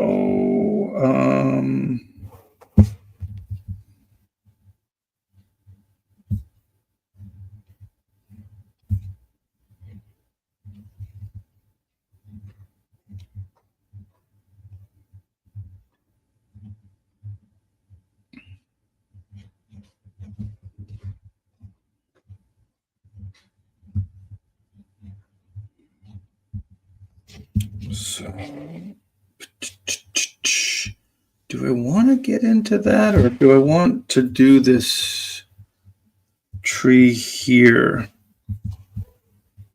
Because it's a little tougher to do this. I don't think the camera sees it as good. So yeah, I'll do the stuff in here.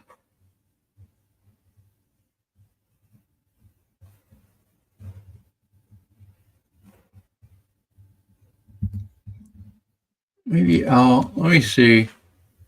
Gonna zoom it in. This is gonna be working right in here. Okay.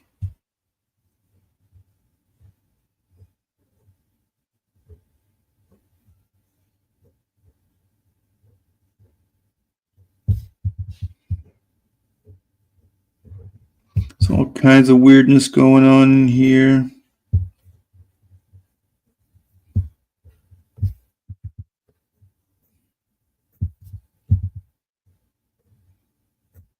So I'm kind of just structuring things in, even though these aren't real structures, but like structures or holding areas for like the black line, or I mean for the hatching. So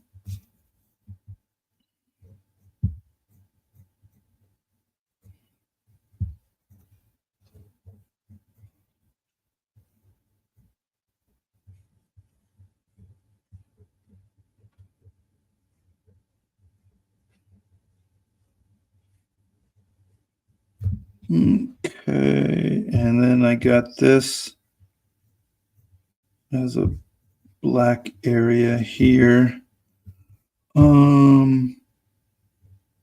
It's a little different than anything I've done so far on the piece, so I'm trying to figure out how the best way to approach this is. Also, maybe simplify some of this middle area.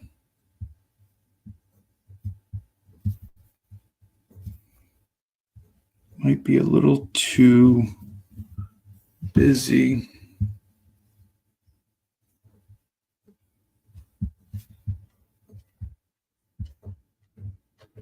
Build this into a solid.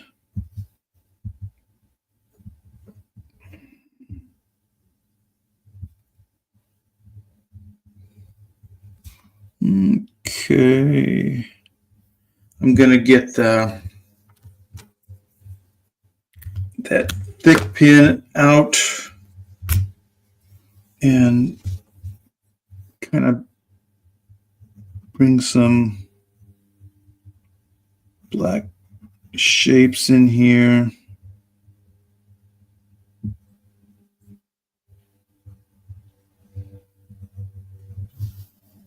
Okay.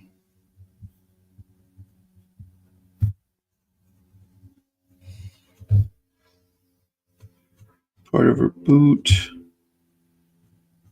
part of her leg.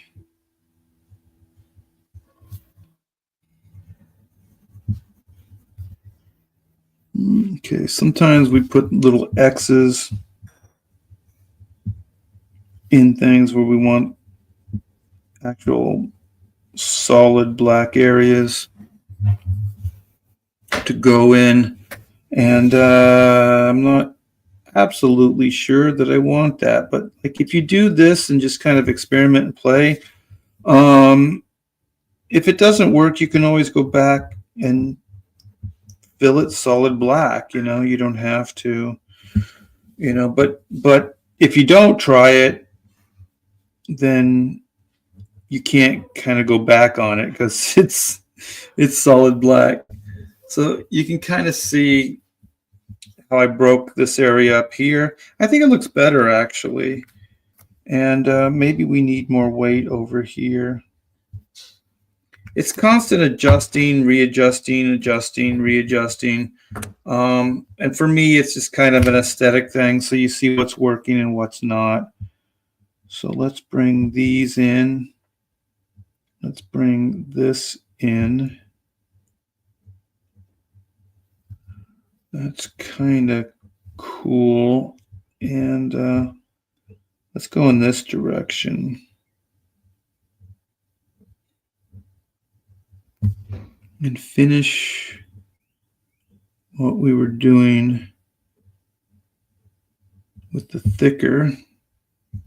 See, they're all just kind of like shapes. They don't really necessarily, follow a pattern. You just kind of put in. And so I have this direction here. And this is one of those rare cases on this piece anyway, that these they're following kind of the same pattern. They're not all crisscrossed and stuff. So this right here still does the same. Fades into that black.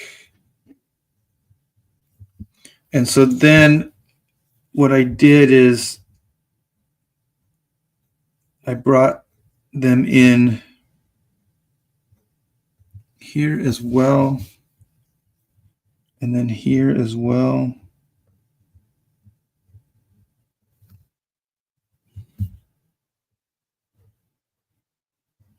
So they kind of fade into that black area here.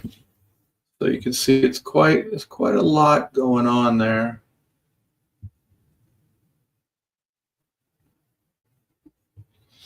And so before I do the cross hatching, because I had some hatching going this way, but I'm not sure it's necessary.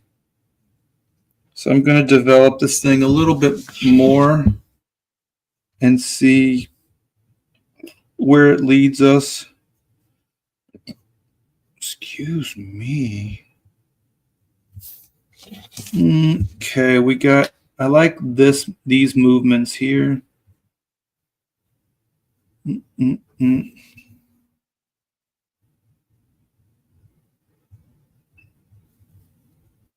So I'll keep those,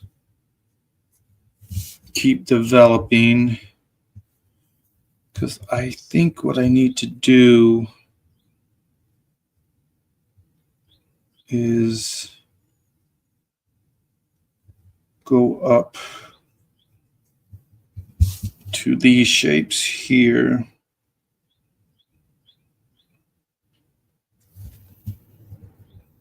And what I was saying, simplify these areas.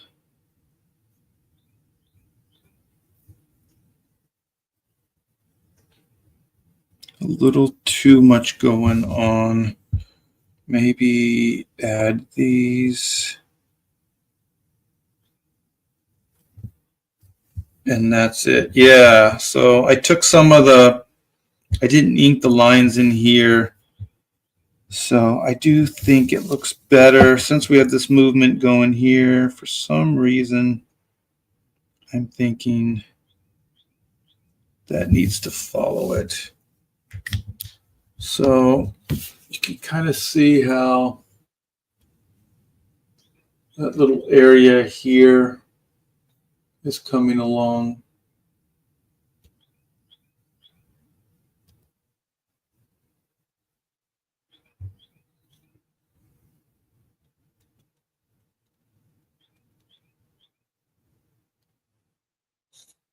Get a little closer up.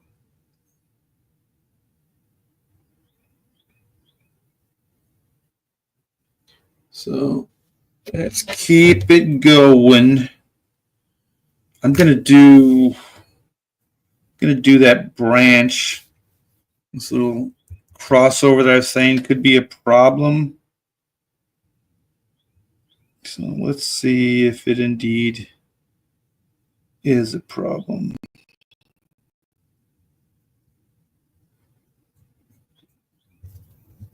Okay. So I have these lines going this way. I just wanted to do a bunch of kind of crazy stuff that doesn't follow the norms. Let me see. Let's go close together, thicker, thinner, thicker. And do the same, thicker, then thin them out, and then bring them closer together here just for visual interest, and then bring them back out. Well, that came out pretty cool.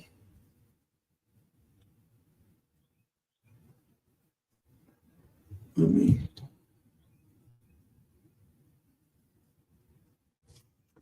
All right, now we're cooking. So let me go back and finish this little area here.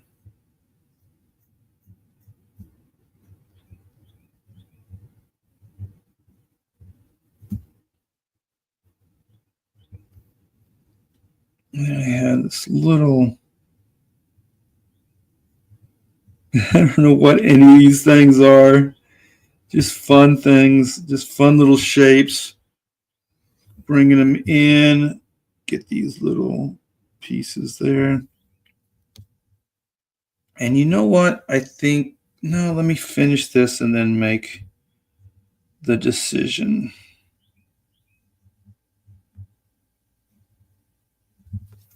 So we got this I need to go this way though.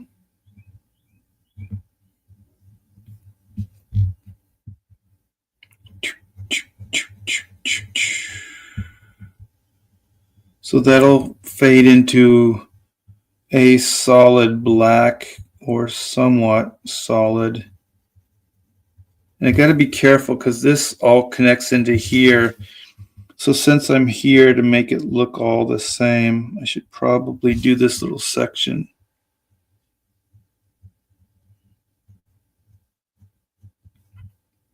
So I can tie that together and do this little funky area here.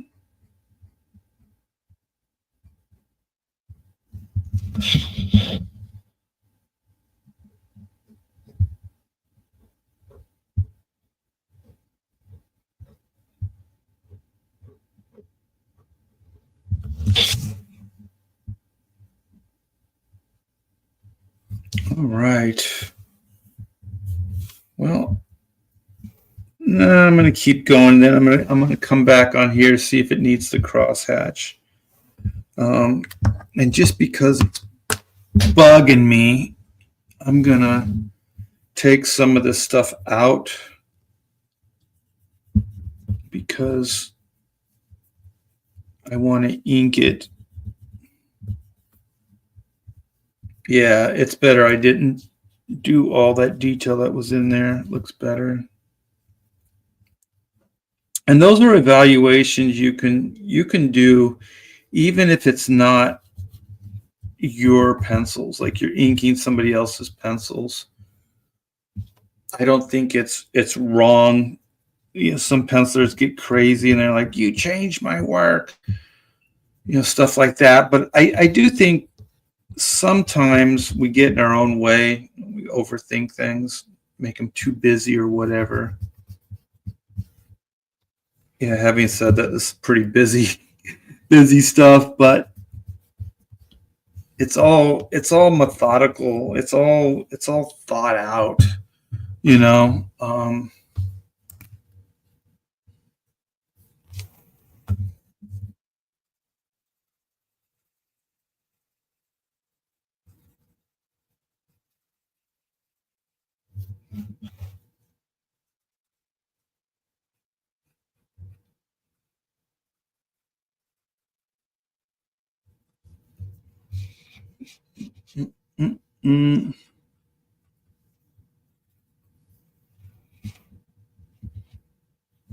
So I was thinking maybe I'd break this shape up, but I think it needs solid black because I think the solid black will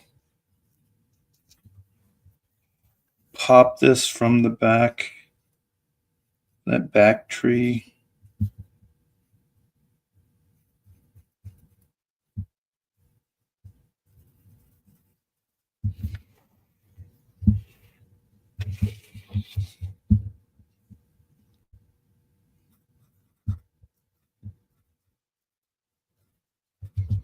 So even though you have kind of a fatter tip, you can still, you know, make these kind of cool shapes in the black areas. You don't have to make them solid black.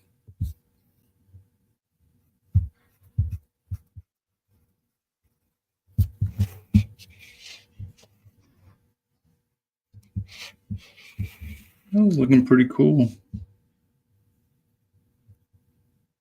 Mm-hmm.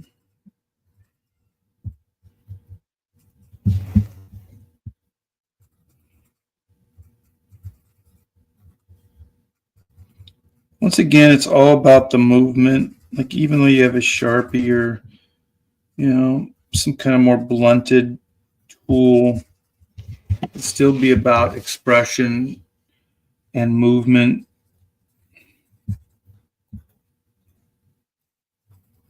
Yeah, I remember Carlos Pacheco gave me a really nice compliment, and he said even the stuff that's not really moving moves with your line. It's like there's always this nice movement going on, and so thought that was pretty nice.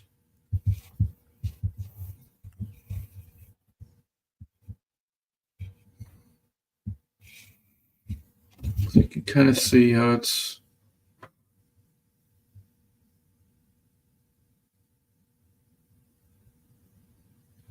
So the solid shapes are really pushing the more hatched stuff into the background.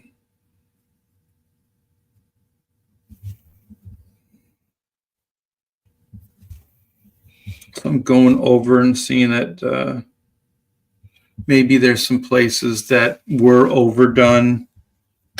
But that's the good thing about, like I said, where, you know, you can always go back onto things. But if you would have done them,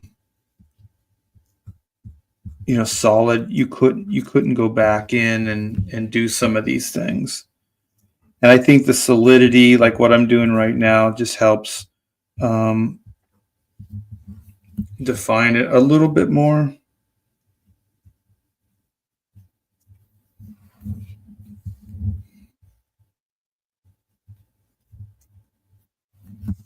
So that's pretty good for that. Okay, let's. We could go back into here, take care of this lower stump, lower trunk area. And because I wanted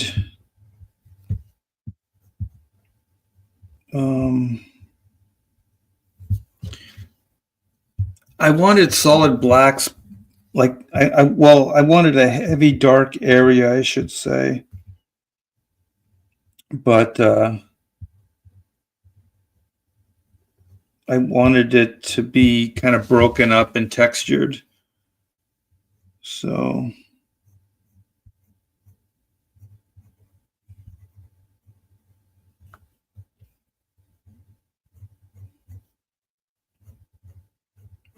also I didn't want like really any open areas, like light areas.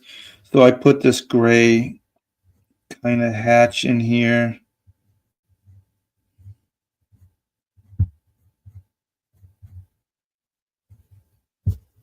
So I could make it look a little more sophisticated. And here's my first crosshatch pattern in the piece.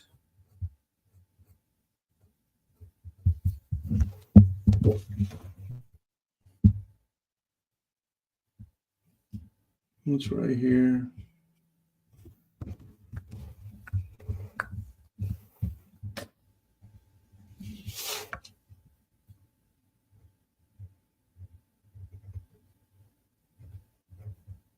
So let me get this going there, and here's some more crosshatch that I'm doing.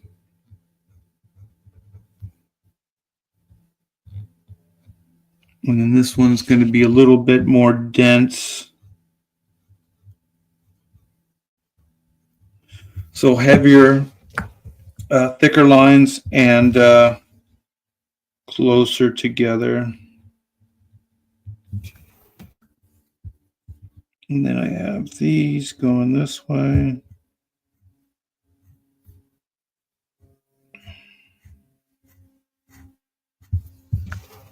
So there's that lower trunk area. So then I'll equal the intensity on this side because they connect.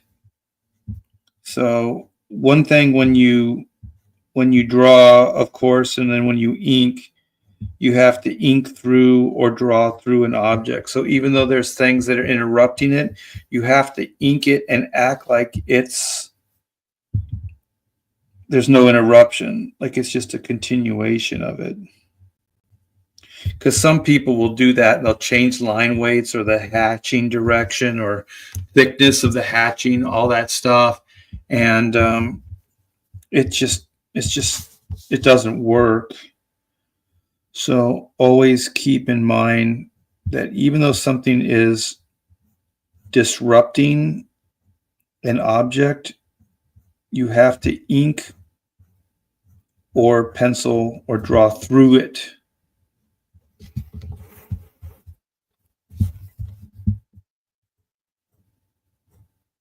Otherwise, it looks like it's not the same object. You got to treat it like it's the same object.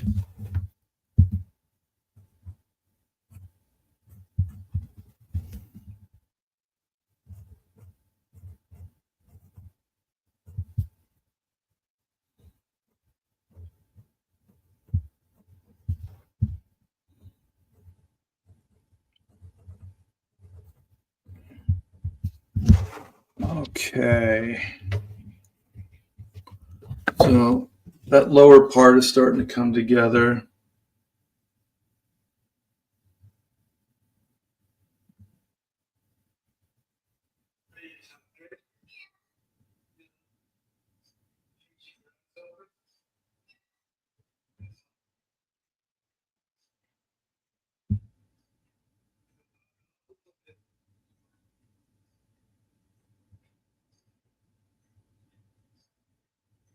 It's coming along there.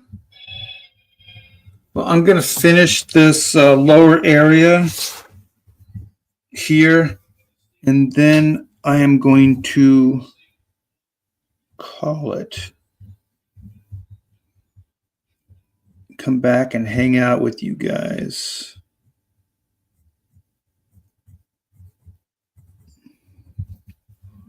All right. Oh, I got this little thing here, which I want it light on the bottom and then heavier on top. So there's that.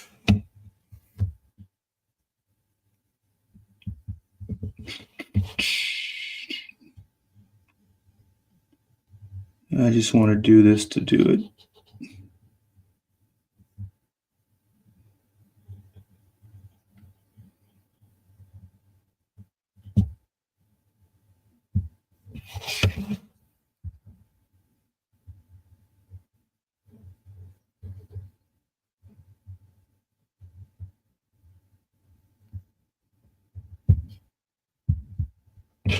Ah, you can't see me?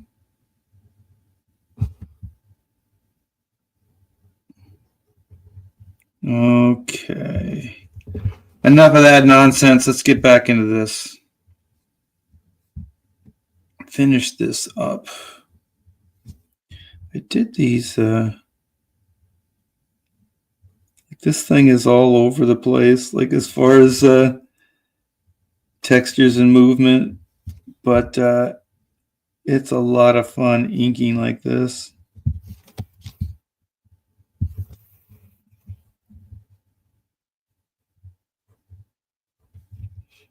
All right, I think I got that. I have this kind of crosshatch thing that nobody will probably see. Let me see. I guess I could do a little more here.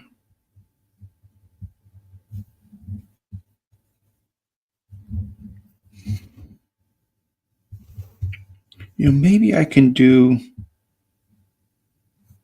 the little hatching I was saying I'd come back to. Maybe just simplify it.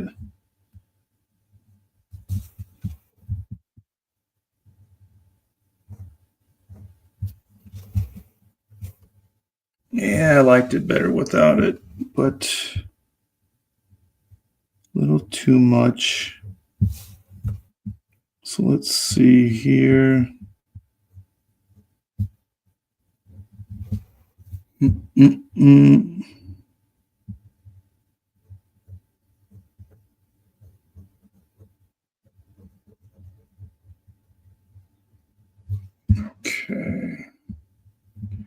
it's working. Thin, keep it thin. Just a hint. Hit this.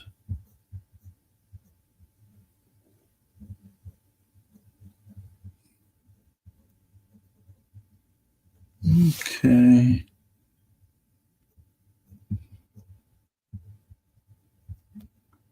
And then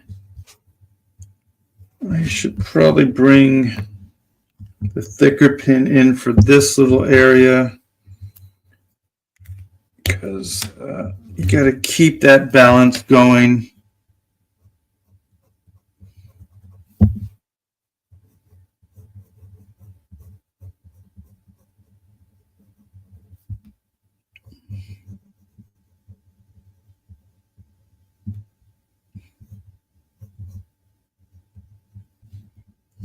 Okay.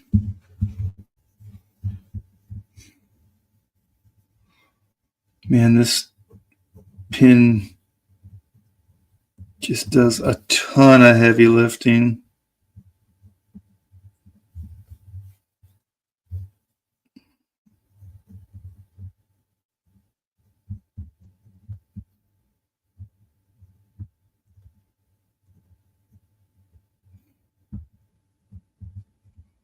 And all of this up here is going to be solid or solid-ish.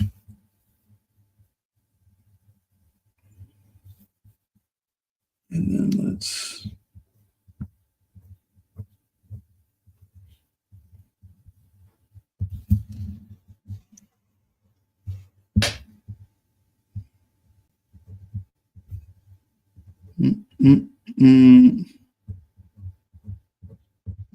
I'm going to bring that marker in, just kind of put in some shapes.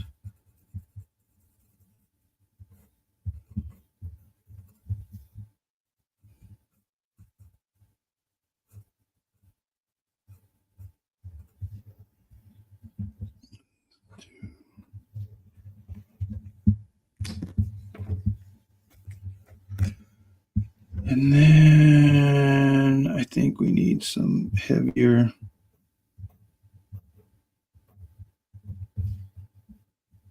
shapes.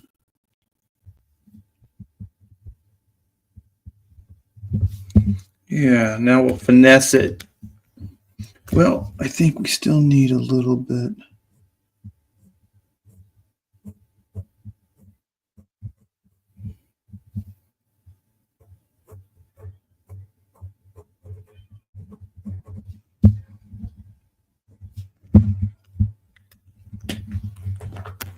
All right, let's get into finesse.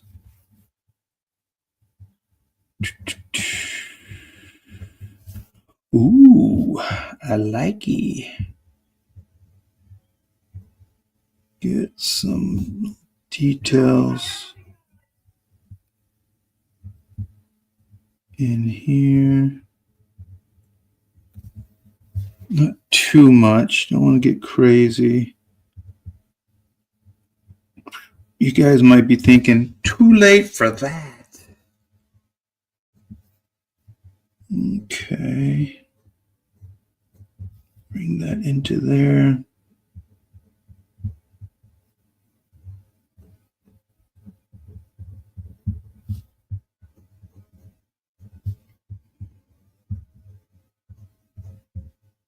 I don't know if you guys are picking up on this, but like once you get in the groove, it's kind of a series of hand movements. You know, like you can see my hand is just kind of going with the flow.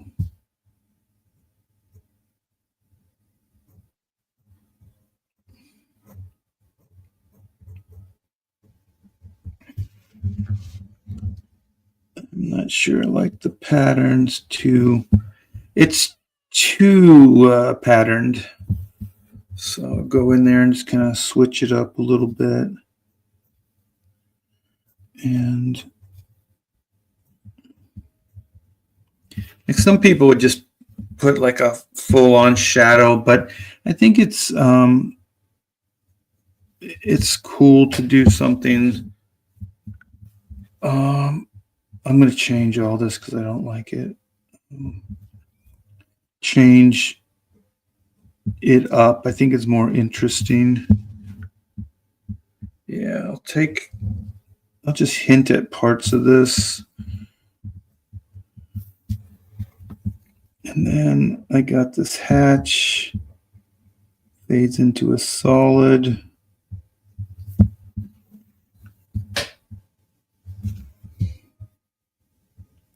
Like I said, if I wasn't talking and hanging and stuff like that, I'd probably have all this background inked already. But it is what it is.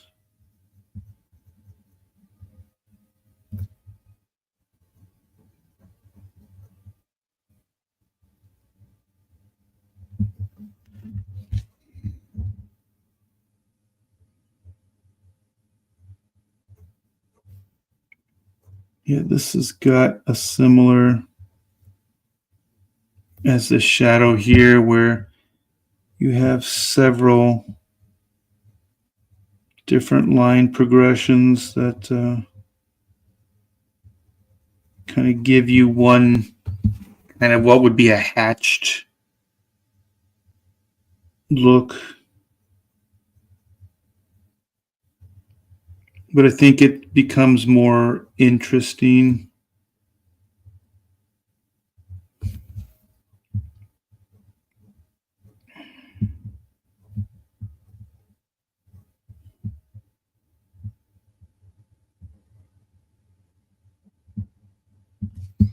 All right, let me finish this part and then I'll read chats and then we'll call it. Hope you guys enjoyed this. Yeah, I don't mind doing it, but definitely got to make sure you guys are into it because if not, draw streams. This pen sometimes doesn't want to work.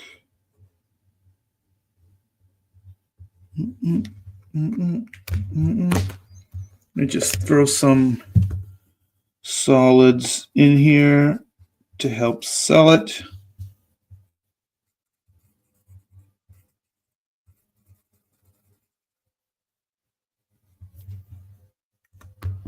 Okay, I'm gonna erase some of this area here because there's I didn't really follow the pencils, so I don't want those pencils messing it up.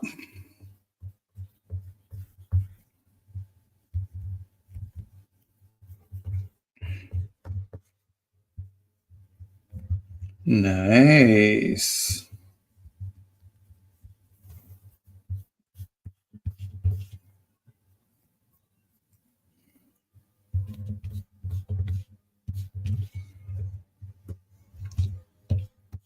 Also, erasing helps to clarify the ink. It looks less dirty or thick. Clean it up a little bit and then show it off.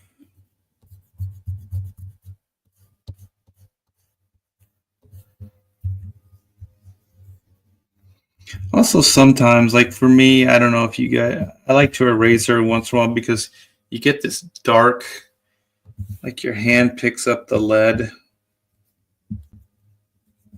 And so then you just smudge it all into the board. Makes a mess. Got to try to keep it clean. What the kids want. All right, I see one last thing I would like to ink. This is the wrong pen. Okay, this is the right pen. I want to do this hatch in here. And because I do a little cross hatch. Ooh, I like it.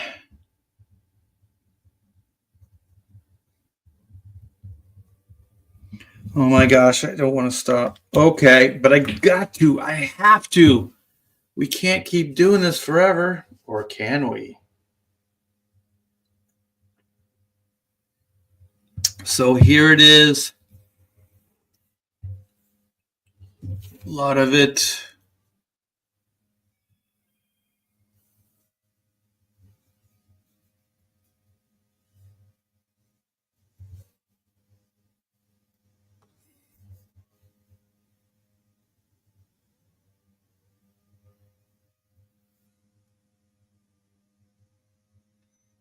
So you can see it all coming together. Here is, I'll show off the pencils so you guys can see where it started.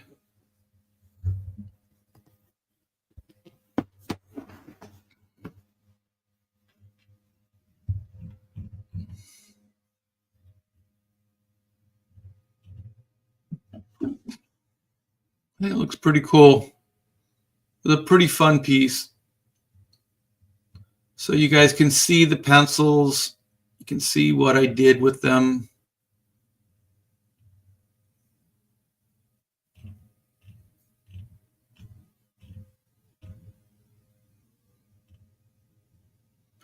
So there we go. All right. Come back and stop with the camera. Stop. I guess I could put the artwork back there. This gives me appreciation for inking. Cheers. Oh, cheers right back. Comics Legend Art, if you had this pen during your X-Men days, do you think it would have had the same feel as a traditional ink nib? No. No, it would not. No, I think the reason I can do what I can do with the Fiber Castle or any of these other marker type pens is because I know how to ink. I think if I was just trying to ink with these, I don't think it would be as successful. Let me see, Crazy Cat, and that actually is a really good question. Wow, that is a great question, because I think all the thick, thin, all the principles that I'm doing with a marker, I'm just emulating how I would have done it with a nib. You know what I mean? Like it's the same. It's not using that tool, but it's kind of emulating the effects. Let me see, Crazy Cat. And I can only keep 100. Why certain people have such an issue with me? 100? I don't understand. We need more drawing streams like this in CG. I love watching the process, and when it comes to traditional inking techniques, that knowledge needs to be preserved. I know, Bob. I know how you feel, and I'm just kind of doing it to entertain, and I think I have that natural teacher in me because of 30 years at Hack Shack Studios, where I taught, inkers like Trevor Scott, Danny Mickey, Tim Townsend a little bit, Marlo Aquiesa, Jaime Mendoza. It's just a bunch of really, really talented guys that have the Hack Shack seal of approval on. And so I think I kind of go into that naturally. So if I can help, that's cool, but that's not necessarily my, I'm not going into as a teacher or anything. But if you can get something out of it, that's really cool. Angela says it's unfortunate, but I agree with Crazy Cat. So what is that? 100%? What is that? And I can only keep 100%. Why certain people have such an issue with me? I don't know. Maybe something I'm missing. But yeah, you guys, go check this out. This is Black and White, Volume 3, Sins of the Father. I'm going to share this bad boy with you guys.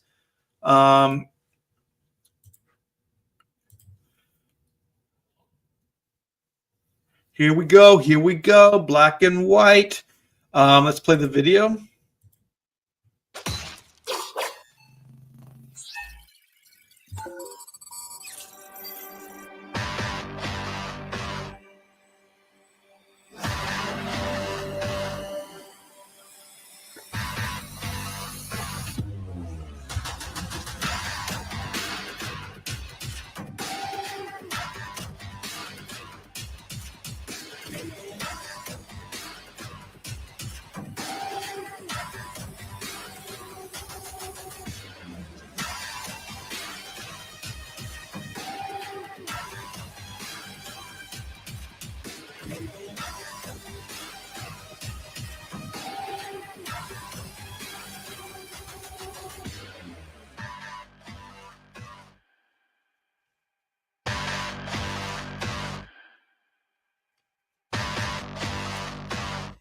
Yeah, you guys, Black and White, 30 years. 30 years, man. Hard to believe. 1994 through Image Comics and Black and White Volume 3, Sins of the Father. They're back for another epic adventure of family and betrayal.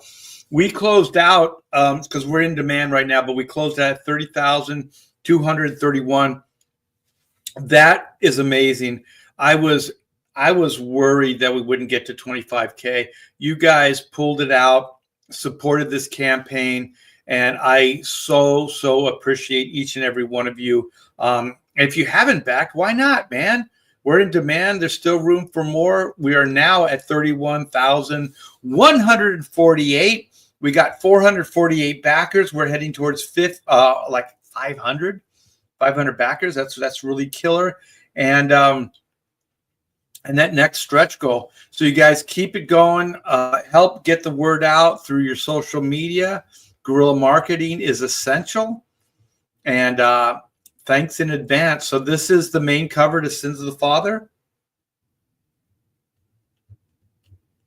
We got some killer pages, interiors. We got the high octane adventure. It's back, baby. So this is volume 2. We did volume 1 with Man vs. Machine. So you can still get that with this campaign, but they're very limited. And we have the new book. And we got Pedro Ang back. He's back in action. And the new pages, oh my gosh, you guys are going to dig this, man. Pedro is improving every time he puts pencil to paper. So you guys back that. You can get this as an add-on. You can get all the covers as add-ons as well. We've got some interiors, 4 jaw-dropping covers. I can honestly say now we have 4 jaw-dropping covers. We got the John Malin D cover in here. If you guys have not backed that, please do so. It is fantastic. We got the Carlo Barberi cover as well. Those are my guests on this campaign. And then we have the A and B cover, which were drawn by me. So also keep backing that B cover because I don't want to lose that #1 slot to John Malin. That would be absolutely horrible. Yeah, so here is the B cover that I just mentioned. Let's keep backing this bad boy. This is the Lord Faken, the immortal Faken, and Juju, the Valdoon priestess. And these two separate, horrible. You got some major trouble, but these two together, unstoppable evil, you guys. So we're going to get into their story, why they're so big, why they're so bad, and in this 2-part Sins of the Father storyline. So it's going to be epic, as all these Black and White stories are. Here's a better look at the Carlo Barberi cover with my inks. And then we have the John Malin cover. Bop, bum, bum. Yeah, look at that. Look at that bad boy. All right. And then we have some artwork you can back. So we get the main cover. The B cover has been sold. The Carlo Barberi cover is up for sale. And the High Octane Adventures penciled and inked by me. So those are still available. And that Jam tier is limited because we have some limited books in there. And you can get that I think it came out really good. The Juju 11 by 17 full bleed print. And of course, stretch goals, you guys. We got the 20K stretch goal the other day. That is the 30th anniversary trading card. We have the anniversary sticker, the 30th anniversary sticker, unlocked. And whoa! I didn't. We have the upgraded cover. I got to put the unlocked symbol there. I got to add that bad boy. So yeah, you guys got the upgraded cover stock and paper stock. And so then our next goal is at that 40K, and that will be that patch. If you guys have backed these Hack Shack Studios campaigns, you know that we always have killer patches and pins. So I really want to get to that 55 because that's the spot UV. That will be amazing. That will look amazing. So yeah, 30 years of black and white, you guys. Thank you so much for supporting. Thank you for backing. And like I said, help get the word out. I always appreciate it. Let me see how many of these Malin covers have we sold. Holy shit. Oh no. He is closing in. He has eclipsed the main cover, which is my cover A. The B cover is still about 30 more, but if Malin keeps going the way he is, he could possibly take that slot from me. Let's not let that happen. And then, of course, the C cover, which is the Carlo Barberi cover, he has taken. So he is the number 2 slot. So the B cover is number 1 and the D cover is number 2. Wow. And he's had less time to do it. So the power of John Malin for sure. We are at 31,148, you guys. Thanks again. Let's keep the backing going. I do appreciate it. And there's Inko again. Let me see. Oh, you know what I should do? I should show this off too. Since I was doing commissions, I haven't showed this in a while. This is the Oodles of Doodles campaign. Art T-Bear's Oodles of Doodles and Other Stuff Too is a 60-page, 9x12 hardbound book that will be printed on thick glossy stock paper and is a compilation of artwork from award-winning artist, Art T-Bear. This book is filled with images that come from Art's Marvel, DC, Image, and Comicsgate work. That includes convention doodles, commissions, creator-owned IPs, and pop culture subjects that Art has brought to life with his masterful draftsmanship. Art T-Bear's signature style is both lyrical and meticulously realized.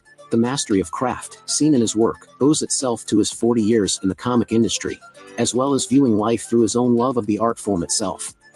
Fans of art prints have the opportunity to back one or both of the mini print tiers. Both are stunning collections of work that you can back individually or together as a bundle. Art T-Bear's Oodles of Doodles and Other Stuff Too. Back it now on Indiegogo. Yeah, this Art T-Bear guy is pretty good. Yeah, back the art book today, you guys. We're at 16,115. There's always room for more. This book is in demand, and it will not be in demand forever. So if you guys want to pick up an art book, now would be the time to do so. So thanks to everybody that supported this. And the book is done, you guys. The book is done. We got it back from the printer. And as soon as we get the orders, they're going out. So if you order a book today, you'll most likely, it'll go out tomorrow and you'll get it however long it takes for the shipping to take. So yeah, you guys, you can get that. We have a bunch of cool prints, print packages as well that you can get with it. So yeah, like the video said, back today. Back it today. There's Inko again. Inko. Let's see. Are you inking Kit Carter? Or is this a fan art thing? Or is it some other character? No, it's Kit Carter. It's Kit Carter. Chris Maycock, what's up? Yeah, it's the commission is for Kevin. Boom, boom, boom, boom. Wow, looks so good. Thank you. Alpha Channel. The guys don't give you props. You deserve, my friend. The guys? What guys? Everybody loves me. They think I'm a comic book artist. God. No, they don't. They hate me. They all hate me. I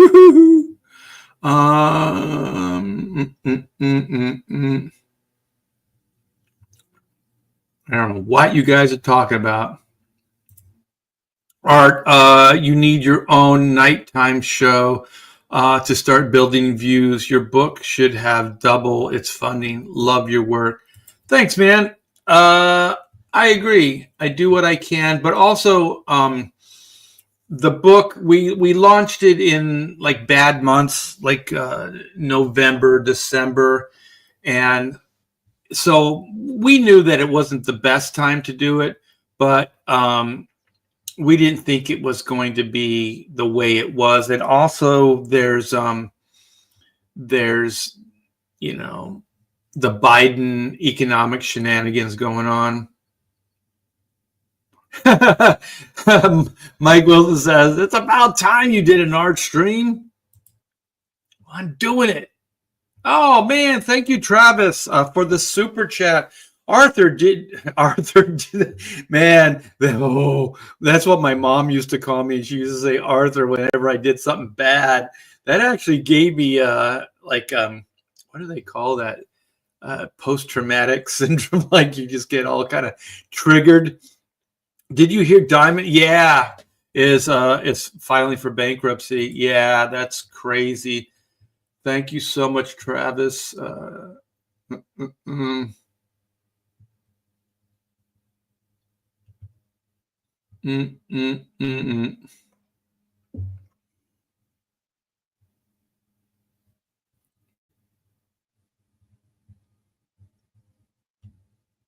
Doot.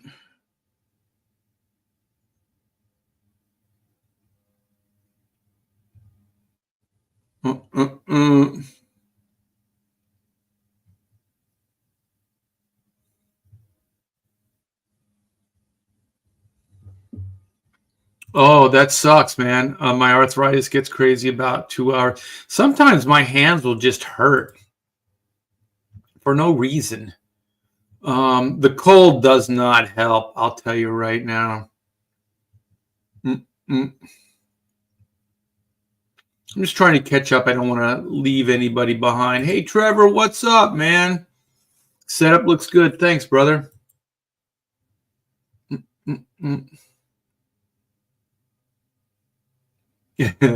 I'm not anti-technology. I just want it to work. I just want it to be here and just plug it in, turn it on, do whatever, and have it work.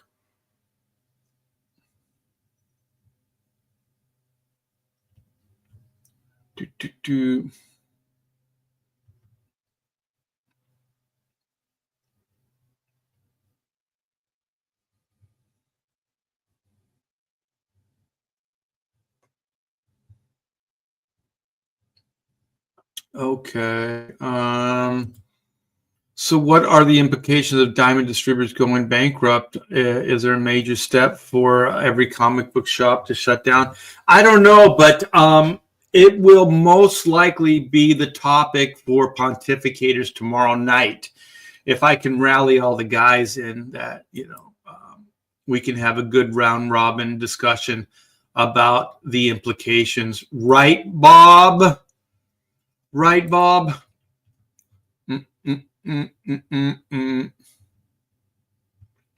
CB Smallwood, very nice looking rock fungus structures. I'll come back to the stream later to steal some of your inking techniques. Well, it's all there, baby. Steal away. If I can inspire somebody, then more power to you. It always surprised me that you pro artists only draw with one hand. Are you just resting the other hand, or is it dead? Oh, that's funny, Sean. That is funny. No, we use the other hand to turn the paper. That's funny. Okay, let's see if I can say this again. Toshiro. Hey, Art, you ever use the Copic? Yeah, I have. I like the Copics, actually. You can get crazy detail with those little guys. I'm digging them. I think I still have one. I'm falling in love with all my pins. Yeah. And they flow. I like the Copic because they flow pretty well. I think I'm going to ditch all my microns, to be honest. Donate them to charity.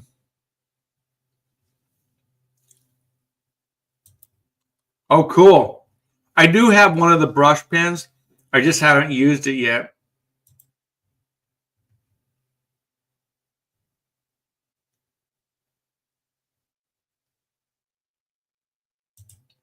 Yeah. If Aaron wants to use it, he can. After he pays me $10,000. Actually, I donated the Garbage Man commission piece I did to him. I'm not sure what he's going to use it for, but he said he would use it for something, and I'll donate this cover to Aaron as well. No charge. Aaron actually did me a solid a few years back. He did Zin from Chrono Mechanics. So he did one of the variants for that campaign. So once I send him this piece, we'll be even Steven.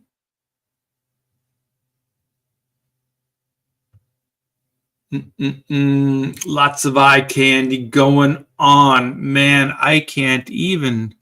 How did you get those two letters to touch? Blazy Metan? Not sure. Those little shapes give character to bark. Yeah, I have absolutely no idea what those trees and those things are made out of. I like what you guys are coming up with. What is that? Lodi 74. I think we need to talk about those peen rocks. I think they're cool. You guys are dirty-minded. Oh, you're welcome. I do appreciate it. Yeah. Woo! Epic whiskers. Tree beard, they call him. Wow, you guys have been on fire while I was not looking at the chat. Kevin Thompson, thanks for the stream. Art, very enjoyable. No problem, man. Yeah, that's like some of the markers take a little bit more time to dry, but the one benefit of a marker is they do dry quicker than if you used a nib or a brush.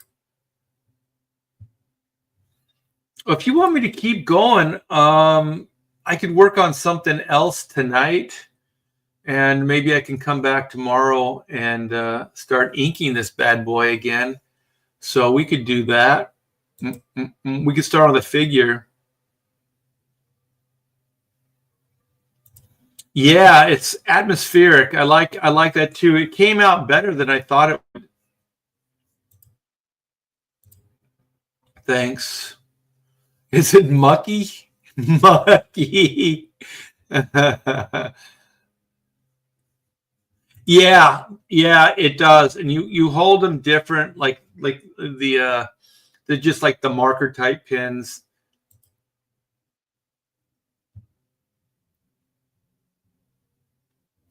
Okay. Jaime Mendoza, he's so good. He's so freaking good. I have an issue of black and white. I think it's number 2 of the code name, maybe even parts of 3 that are inked by Jaime. I should probably dust those off and get them out of storage. Mucky says, in the 90s, I wanted pens to work like pencils, but now everything needs to feel like a brush or an electric engraver.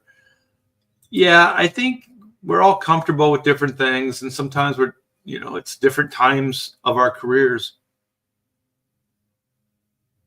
No chimp. Just whatever you guys are calling those. I'm thinking those things aren't like rocks, that they're kind of organic and they move. Kind of like you think about like underwater, I can't think of those sea anemones and stuff like that.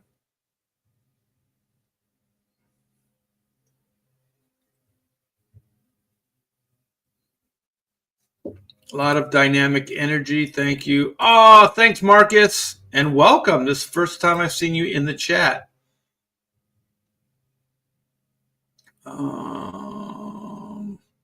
Let's see. I can't put anyone in a line order when it comes to that group, but I just love the black and white story. It's so nostalgic.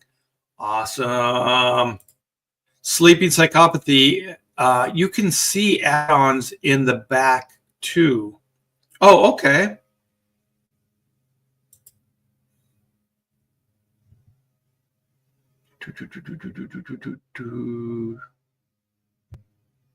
Yeah, I did. Thanks.